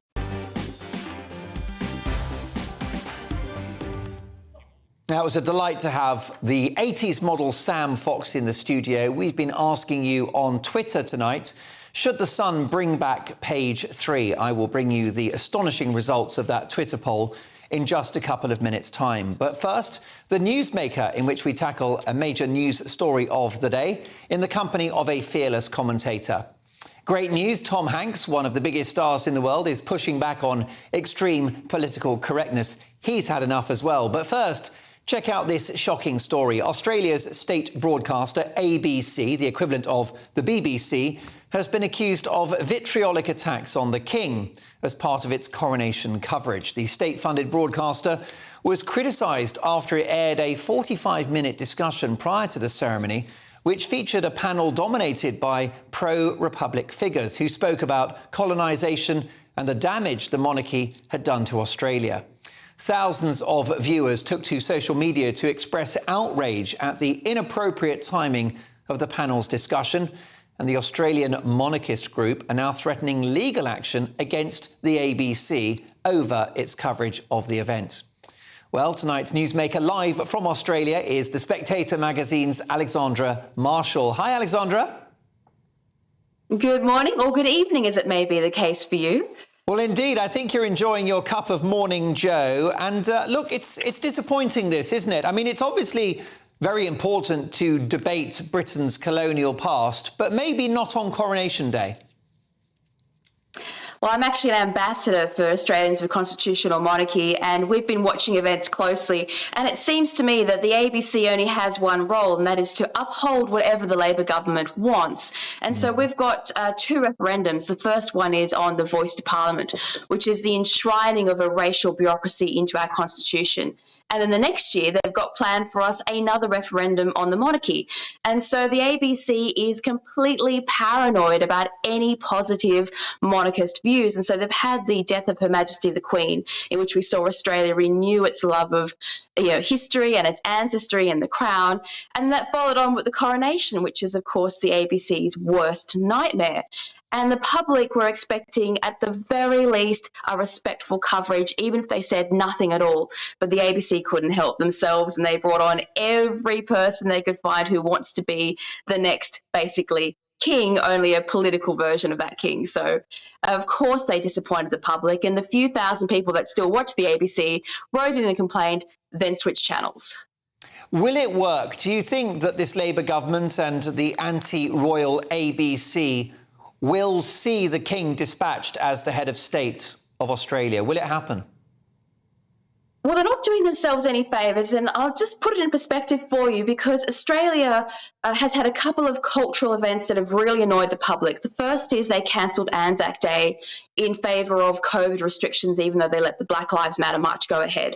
Then they basically cancelled Australia Day, where they refused to put up any of our flags or any kind of notion that of nationhood. And then following straight on after that, we had the Gay Pride Week, in which the entire capital city was covered in glitter and rainbows. And so people were asking, well, why are there no Australian flags, but there are all these trans flags and LGBT flags? And then after that, we had the coronation, and our city of Sydney couldn't even be bothered to light the Opera House, which it does for every occasion. So the public were already restless about this contradiction between what the public want and what the government wants. And don't forget, Australia only recently said, yes, we'd like to keep our monarchy, unlike a lot of nations. And so we've got this complete misstep between what politicians want, which is more power, and what the public want, which is to keep the heritage in a world that's increasingly having it erased. And so if they lose the Voice to Parliament referendum, which they very well might, considering the polls are going down, then they have Buckley's chance of winning the referendum on the king in the next year. Now, long live the king in Australia. Can we talk about a rather vegan drama that's played out in Australia this week? Oh, yes, the busybody eco-fascists. This is why they call them totalitarians. They're the people that get down the supermarket and stand in front of the milk when you really just want more coffee and you're out of milk, and they start throwing it over the floors because they don't like it. So these guys were sending annoying letters to their neighbour because their neighbour was having a barbecue, and there's nothing more Australian than having a barbecue, unless, of course, you're having a barbecue with kangaroo and emu, which tastes great, by the way. And so they were saying, oh, we don't like the smell, therefore can you please stop?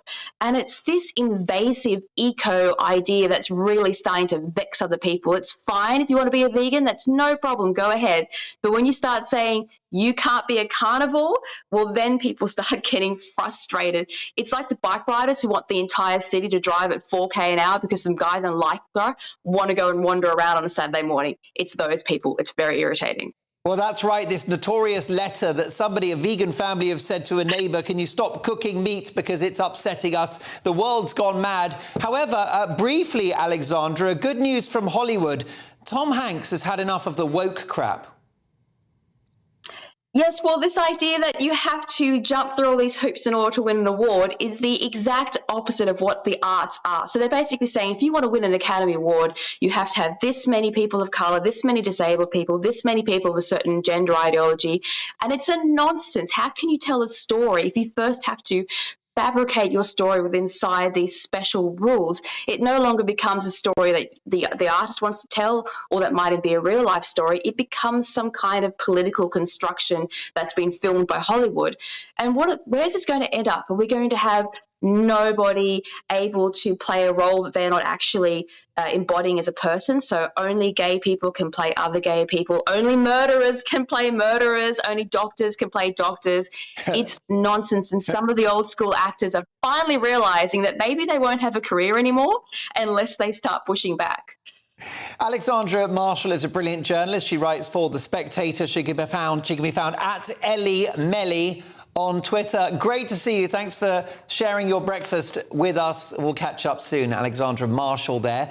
Now, earlier today, we asked on Twitter, should The Sun bring back Page 3? That's because we interviewed Sam Fox live in the studio. Should The Sun bring back Page 3? Well, the results are in, and I'm surprised by the results because 58% of you said yes, bring back Page 3. No, 42.1%. We'll debate that with my lovely pundits very shortly. But what do you think? Is it time to bring back Page 3, if no other reason than to annoy woke people? Let me know your thoughts. Lots more to come, including tomorrow's papers. See you in 2.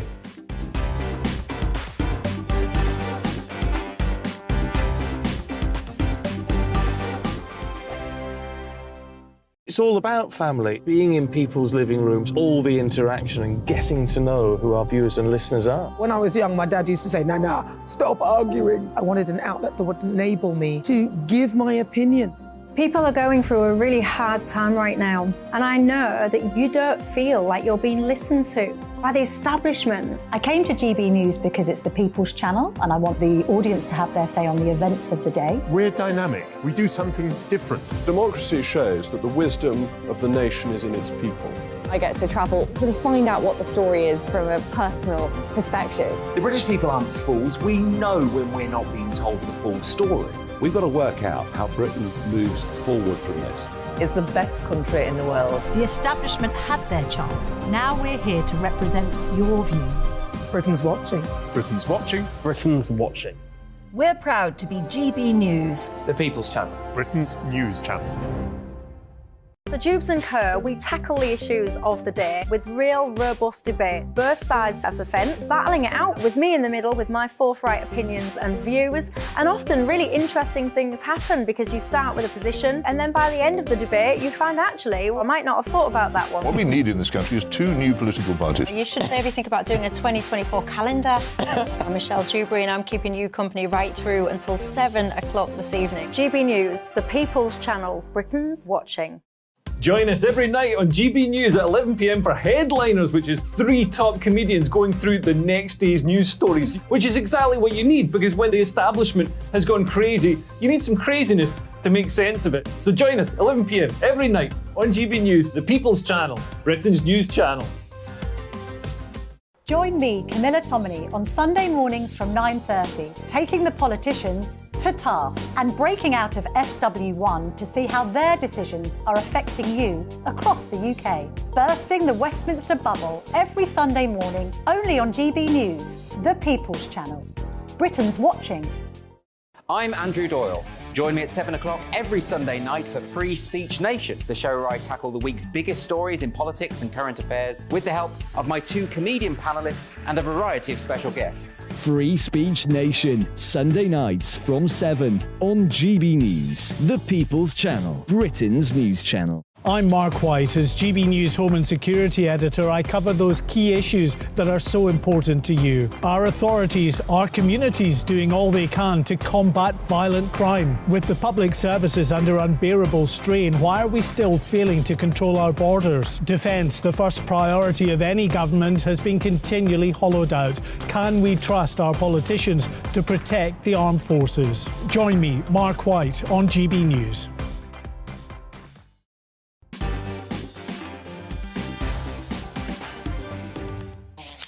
Should we bring back Page 3? I'm astonished by those results. The text poll is in. 58% of our viewers and listeners said bring back Page 3. 42% say no. We'll debate that with my pundits very shortly. I think I might have a bit of a cheeky email on that subject. Let's have a look if I can. Yes, says Bob, please bring back Page 3. We could all do with a smile and a laugh. There you go. I'm not sure Bob speaks for everyone, but let me know what your thoughts are on that. It's exactly 10:30. It's time now for this.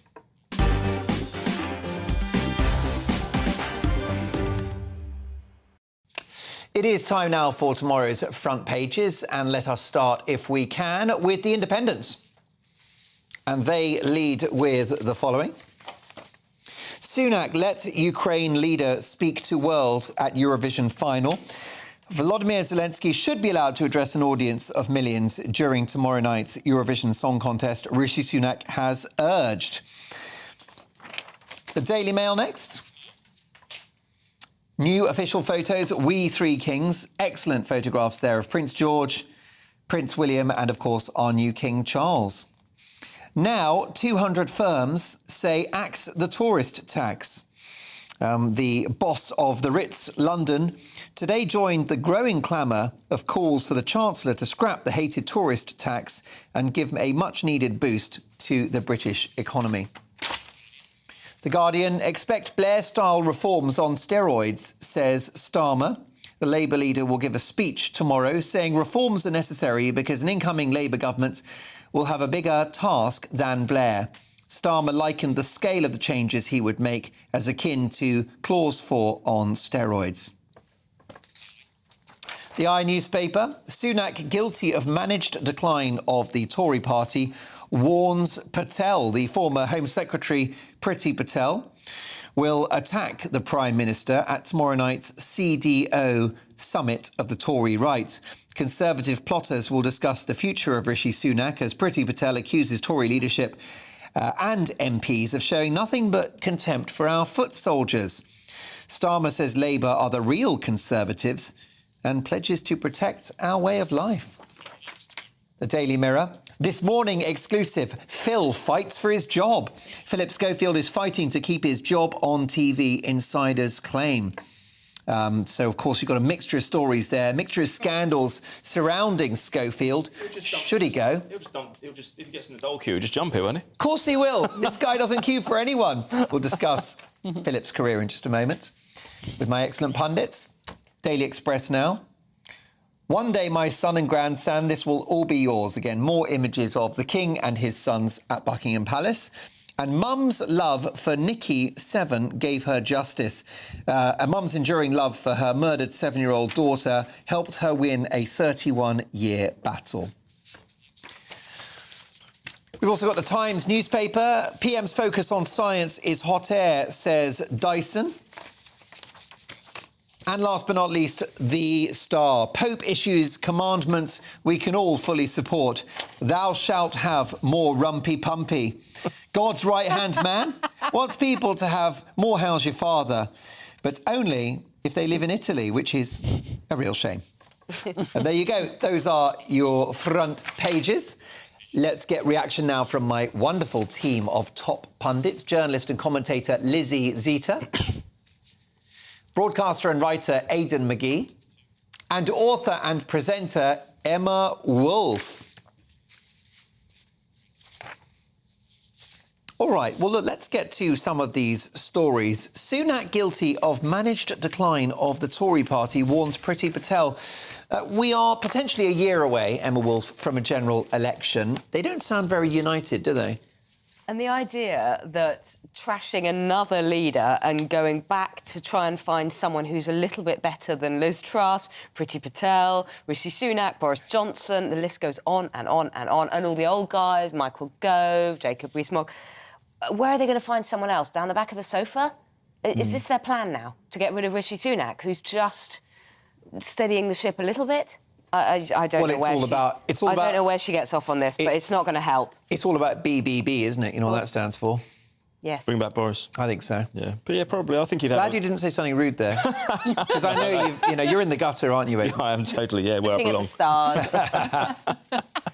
It's all about the blonde bombshell, though. Isn't that the point? Isn't that the mood music to pave the way for a glorious return to Boris Johnson? Yeah, quite possibly. We discussed it before on this show, didn't we? But look, this party is it's a social democratic party. It has been for quite a long time now. I don't see much difference between the Tory party and the Labour opposition, or indeed the Lib Dems. I can't think of that much stuff that they actually disagree on. So I wonder whether this managed decline of the Tory party... The problem is, Mark, it's too... I've spoken to an MP about this recently, and it's too broad a church. And now the Tories have always been a broad church, right back to the 60s and 70s. You had that blip in that 11 years of Margaret Thatcher where they kind of lurched slightly to the right there, and she declared that the ones left behind were the wets, OK? So the Tories are basically going back to how they were in the post-war consensus era. I'm not so sure that the party is just not too broad now to actually stand for anything. We remember back in the 90s, saw the resurgence of the catch-all parties around Gerhard Schroeder in Germany. You had Koizumi over in Japan. And they were the catch-all parties that appealed to everybody. Sometimes you can appeal to too broad a section of society in an effort to attract votes and win power for decades upon decades, well, probably not even that long, but certainly we're in the era now since the 70s where we have a government can serve longer than 10 years. And I wonder now whether people look at the Tory party and think, what do you actually stand for? Because I'm not sure I know. I haven't voted since 2005, and that's why. Well, is Keir Starmer the answer, Lizzie Zeta? Because expect Blair-style reforms on steroids, says the Leader of the Opposition to The Guardian. I don't know about Keir Starmer.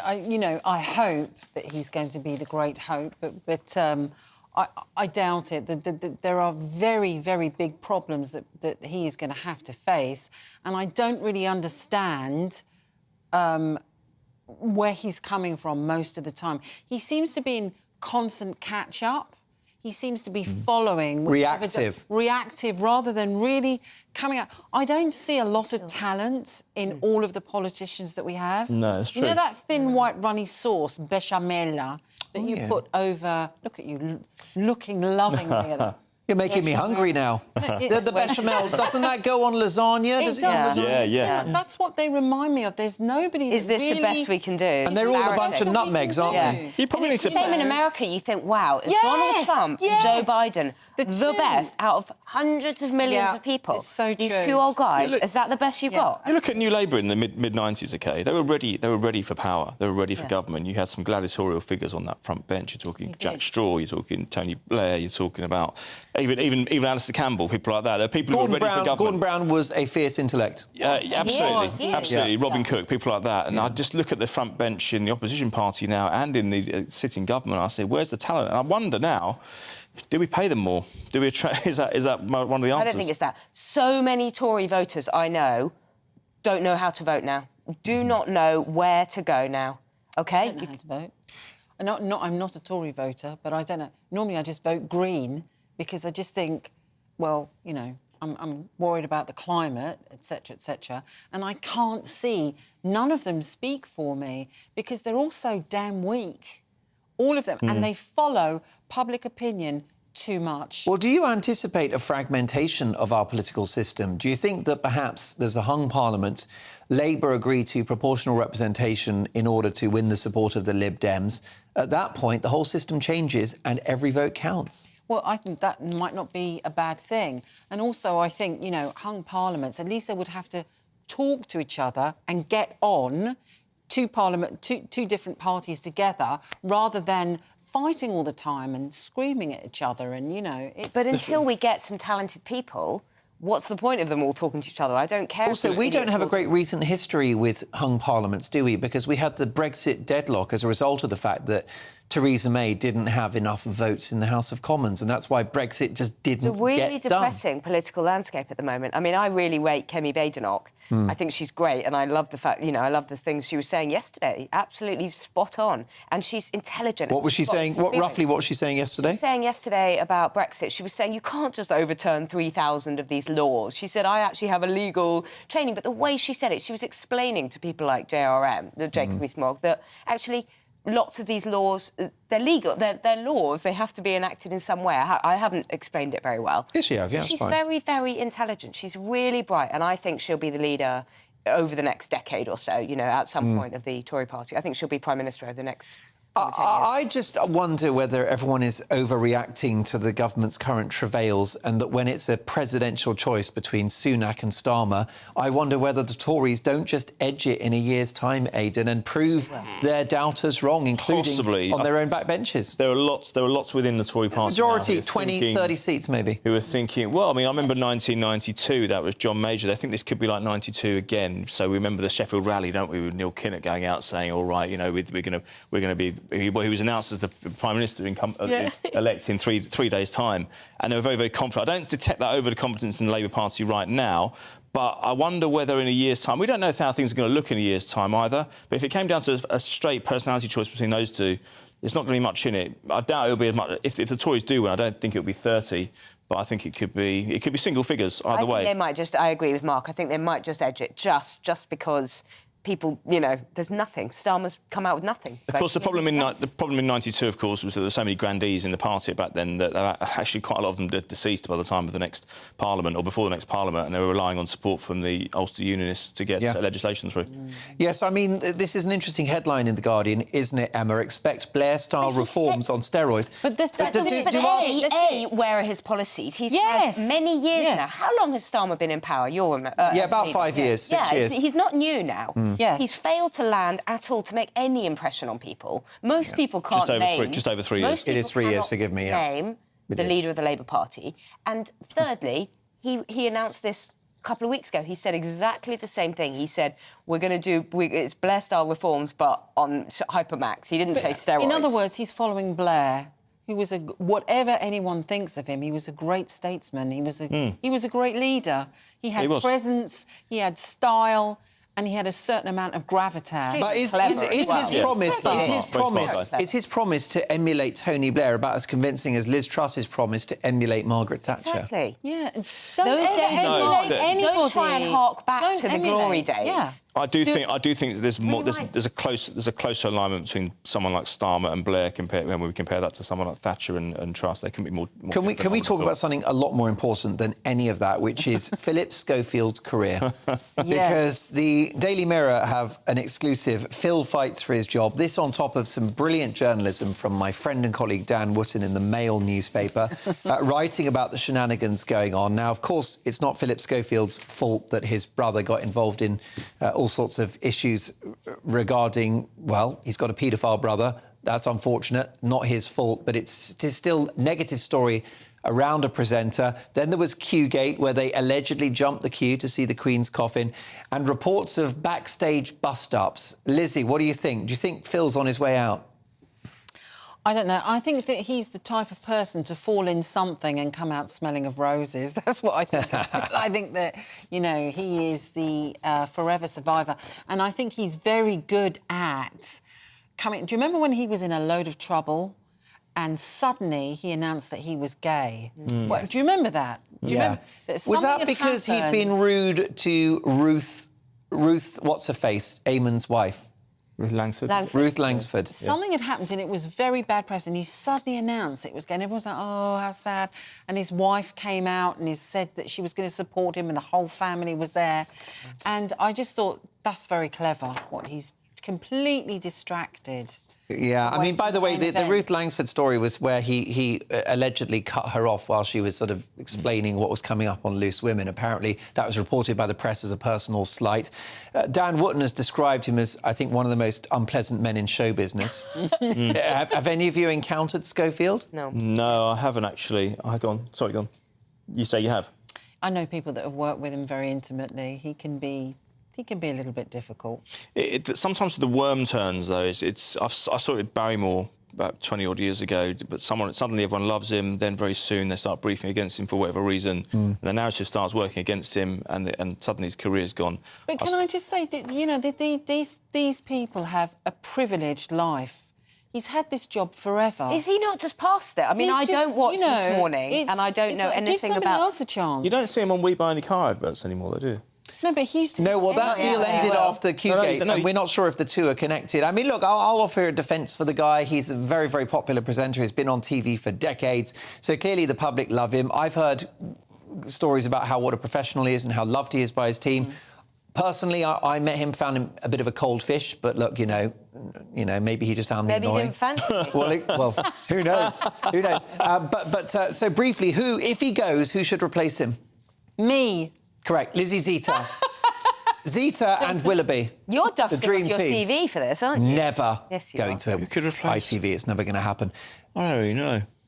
Does it have to be a bloke? Because that show is in decline, isn't it? The ratings are kind of dropping slightly. TV audiences across that genre are dropping, not necessarily alarmingly, but they are dropping. Maybe Donald Trump should replace him. Well, there you go. Let me know what you think.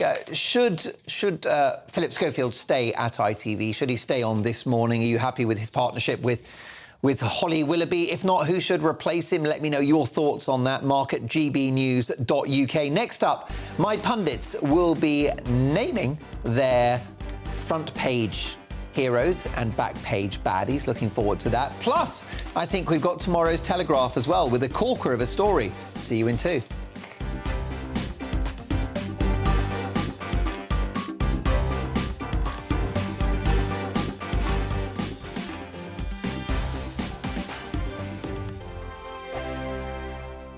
I joined GB News because I was sick and tired of not hearing my views being represented, not just mine, but so many people that I knew and spoke to. I just couldn't get my voice out there. I couldn't say anything. I couldn't do anything. Whatever the narrative was, I kind of had to follow it. GB News is there to provide a voice for those who have been ignored by the establishment media. We think different things, we've got a different style. GB News is here to be optimistic and positive about the future. It's real kind of dynamic and flowing, with the audience very much at the heart of it, like a big family.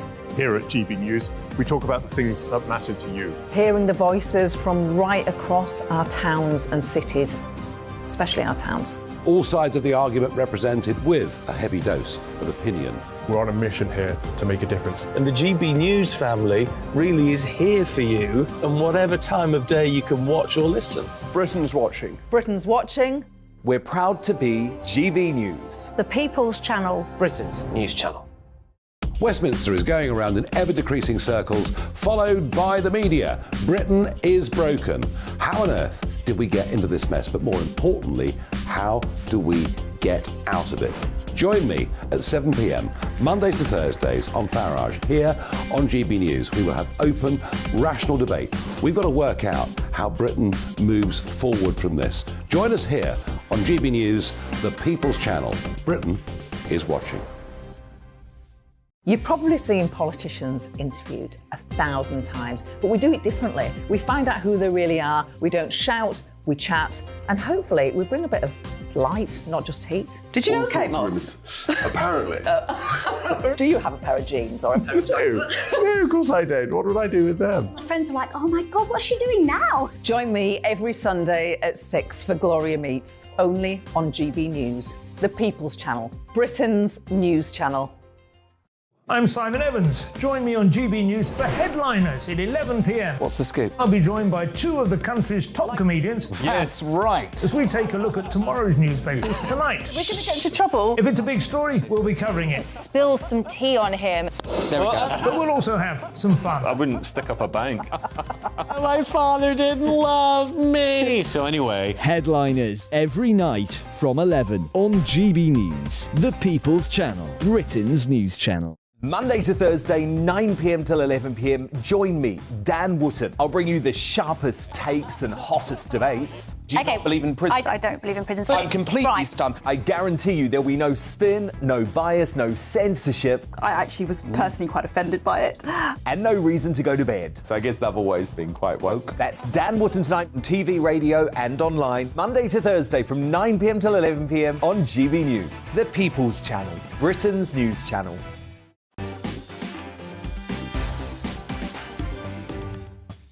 We interviewed Sam Fox on the show earlier, 80s model, of course, and we've been asking, should The Sun bring back Page 3? Well, a majority of you at the moment, astonishingly, are saying yes. And this from Jackie: hi, Mark. Yes, bring back Page 3, but only if there is an equivalent Page 4 for the ladies. Well, let me tell you that if The Sun bring back Page 3, I will pose on Page 4. Oh, God. OK? Oh, I'm going to need a few months just to kind of do the heavy lifting and have the protein shakes and the steroids, obviously. But I will look like Arnold Schwarzenegger by the time we're done. Keep those emails coming. I've got to say, a big response to oh, yeah, this is quite something from Jerry. To the 58% saying bring back Page 3, be careful what you wish for. 10% of Page 3 women will be men. Tim says, hi, Mark, really not a good idea to bring back Page 3. It was absolute nonsense back then, never mind now. Anyway, it would just be hijacked by that strange chap, Dylan Mulvaney. But the captions, I hear, were pure genius. They were. Page 3 captions. Also, News in my briefs. take at 10 was all about woke Welby, the Archbishop of Canterbury. Ian says, "Dear Mark, I could put up with Welby's comments if he had not abandoned biblical doctrine and practice. He's now incapable of preaching Christian truth, so why should any true believer remain in the Church of England?" There you go, blimey. Well, look, we'll keep those emails coming. Got one on Schofield here. "Dear Mark, so soon the media forget that Schofield, well, this is an allegation about his private life, which, Peter, I don't want to censor you, but I also don't want to make any accusations that are not founded in truth or have been fact-checked, but thank you for that. We'll get to more of those. Schofield, "Linda, he needs to go. Too arrogant. Bring on Josie." Jax, "Hi Mark, yes, bye-bye, uptight, nasty Schofield. Replace him with Alison Hammond. 2 women for a change." Jackie, what a great job. Thank you for that. Keep those emails coming. Mark at gbnews.uk. Have we got any more front pages, folks? OK, I've got the Telegraph. Let's have a look at that. Thank you, Sebastian and Dominique. Let's flash up the Telegraph, and there is your headline. Let me just gather ourselves for a moment. I think I've got a hard copy. Yes, I do. "India to demand return of colonial treasures. Modi plans a reckoning with the past as he targets crown jewels and museum artefacts." Also, BBC told to let Zelensky speak at Eurovision as Sunak leads backlash. There you go. Those are your front pages. Well, it's time now to invite my pundits to nominate their headline heroes and back-page baddies. So, Aidan, who's caught your eye? Who is your headline hero? Headline hero would be Todd Bowley, the chairman and owner of Chelsea, because this week they decided to freeze season ticket prices at the lower end for the 13th year in a row. Now, they've just spent £600 million. They're owned by a hedge fund, so they're under pressure to make a return on investment. It would have been quite easy to increase season tickets all across the stadium, but they've decided to freeze it at the bottom in acknowledgement of the cost of living crisis and everyone who's being engulfed by that, including their supporters. And I just think football clubs are sometimes a bit tone deaf when it comes to how the average person on the street lives, and they've done something in recognition of that, which is rare for a Premier League club, and they deserve some recognition. Bowled over by Bowley. I've only got a couple of seconds on this. Who's going to win the Premier League? It's Manchester City, quite comfortably. FA Cup final? Manchester City. OK. And then the Champions League? Real Madrid. OK, there you go. Party pooper. Well, look, I do hope City go all the way. I say that with respect to my Manchester United viewers. I think I've not got skin in the game for either team, but I always want an English team to win in Europe. Look, let's get to your headline hero, Emma. Well, it feels a bit old, out of date now, but it was King Charles, because he kept going, he got through it. Despite the rain, despite all the garden parties and all the official receptions and all the events and all the exhaustion and 50 years of waiting, or maybe 74 years of waiting, he got through it. And he had to go and shake hands with thousands of members of the public who had been waiting in tents and hadn't washed for a week and hadn't had a lavatory for a week. And I thought, credit to him. Credit to him, I was not there. I was not on the Mall in a tent in that rain without a lavatory, I can guarantee you. But the sight of him and William and Kate having to shake hands with people that have been living in tents for a week made me think, now there's a king. Now, give that man a crown. OK, well, look, how about your headline hero, Lizzie? My headline heroes are the Ukrainian soldiers who pushed back from a very bad position in Bakhmut. I hope I've pronounced that correctly, because they are amazing. They are so tough. They show the world what courage is, and I think that that's pretty amazing what they've done. What a great shout, and I can't argue with any of those nominations. How about your back page baddie? Only one person for that, really. I'd have to say Alistair Campbell. He was on Newsnight last night, and he came across in a debate alongside one of our former colleagues, Alex Phillips, as an odious individual. It was a discussion about Brexit. It was also an attack on Victoria, Derbyshire as well. Anyone who's seen the footage online, it doesn't show him in a very good light at all. He was basically saying that the BBC don't push back enough against comments like those being espoused or presented by Alex. But the way he did it, the manner, the fashion, looked very, very intimidating, like a complete bully and the very worst of New Labour. Well, I can't disagree with you, I've got to say, and big up to Alex Phillips and Victoria Derbyshire for not taking any of his nonsense and acquitting themselves brilliantly. Emma Wolfe, your Backpage Baddie. Is Donald Trump. And I'm not your classic Trump basher, and I'm fine if they vote him in again in 2024. That's absolutely fine by me. But this whole thing about sexually assaulting women, he's sleazy now. He's a joke and he's sleazy, and I feel rather revolted by the man. I think he's become just a bit of a joke. And whether it was rape or whether it was sexual assault, you know, following somebody into the changing room in one of his department stores, I'm afraid I'm out. Lizzie Zita, you've chosen the same Backpage Baddie. I have. For the same reason? Well, for exactly the same reason. He sexually assaulted this woman, Jean Carroll. 26 other women are lining up to say that they've also been assaulted. He has gone on record saying that he likes to grab women by the crotch, and yet he's up to be President of the United States of America. It beggars belief. Very briefly, you don't think that it was a political stitch-up? No. No, I think... Emma, I think the evidence is overwhelming. There are too many people coming forward for this. So. OK, all right. Well, there you go. Look, my thanks to my brilliant pundits tonight.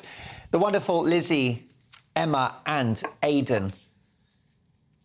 Now, let me tell you that we've got one or two more emails to get through. Should we bring back page 3? Sienna, yes, bring it back, if only to annoy the woke brigade. But one caveat, no surgically enhanced or airbrushed or photoshopped women, just natural pert assets. Oh, I remember when I had those. See you tomorrow at 9. Headliners is next.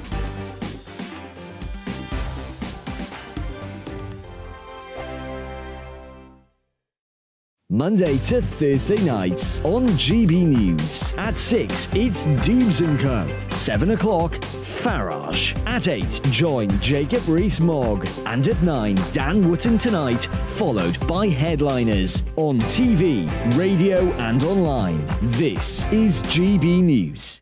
First and foremost, I'm a GB News fan, and I was before I was working here. Just love the fact that we're asking the questions that a lot of establishment media won't ask. With a bit of a twist, we not only want to inform you, but we want to keep you entertained. It's worth the drive because you get in and the team's all ready and waiting, they're itching to go, and it's a proper little family. GB News is the People's Channel. It's the audience that makes the programme sing. We're giving our viewers and our listeners a voice. I see the thousands of your letters, tweets, emails, you name it, coming in. Britain is broken.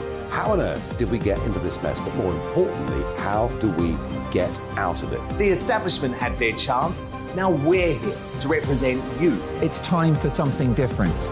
It's time for GB News. I'm very patriotic. I believe in Britain. Our best days lie ahead. Britain's watching. Britain's watching. Join us here on GB News. The People's Channel. Britain's news channel. Join me, Patrick Christie's Monday to Friday, 3 till 6. We tackle the day's news agenda like you've never seen before. It's high tempo, high octane, the most controversial topics and the best guests. You will not be able to take your eyes and ears off it. I'm not afraid to ask the questions that you really want answered. 3 till 6 p.m, Monday to Friday on GB News, the People's Channel, Britain's news channel. GB News has its own late-night paper preview show, Headliners, where comedians take you through the next day's top news stories. You don't have to bother reading the newspaper, we've got it covered for you. Headliners, every night at 11 p.m, and repeated every morning at 5 a.m. We won't send you to sleep like some of the other paper review shows out there. GB News, the People's Channel, Britain's news channel. Start the day with GB News. We catch up on all the big stories you didn't hear the night before. And take a look at what the world's talking about this morning. That's right, Monday to Thursdays from 6 o'clock. It's Breakfast with Eamon and Isabel. Straight after breakfast, join us, Bev Turner and Andrew Pearce. We're going to take you through till noon. We'll be tackling the big topics of the day, including the things that the other channels just won't talk about. If it's happening here. Wake up to mornings on GB News, the People's Channel. Britain's news channel.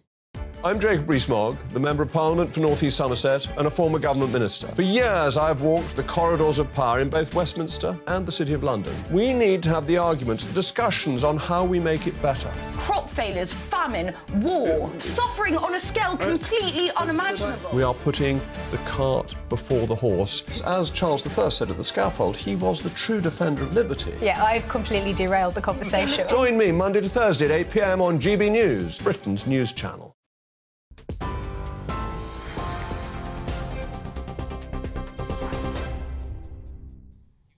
Good evening, I'm Tatiana Sanchez in the GB newsroom. Passengers have faced widespread disruption today due to the latest round of train strikes. Members of the ASLEF union have been walking out at more than a dozen train operators in their long-running dispute over pay.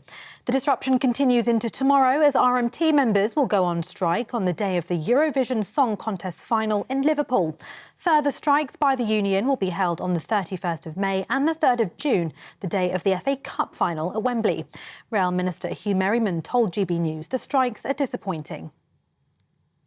We have been able to facilitate an offer which has been put to the union leaders. The problem we've got is that they won't put it forward to their members. Similar offers have been put forward to other members of unions and they've accepted them. So logic would dictate if the union leaders did the same, we could see an end to this action, and I'm really sorry for all passengers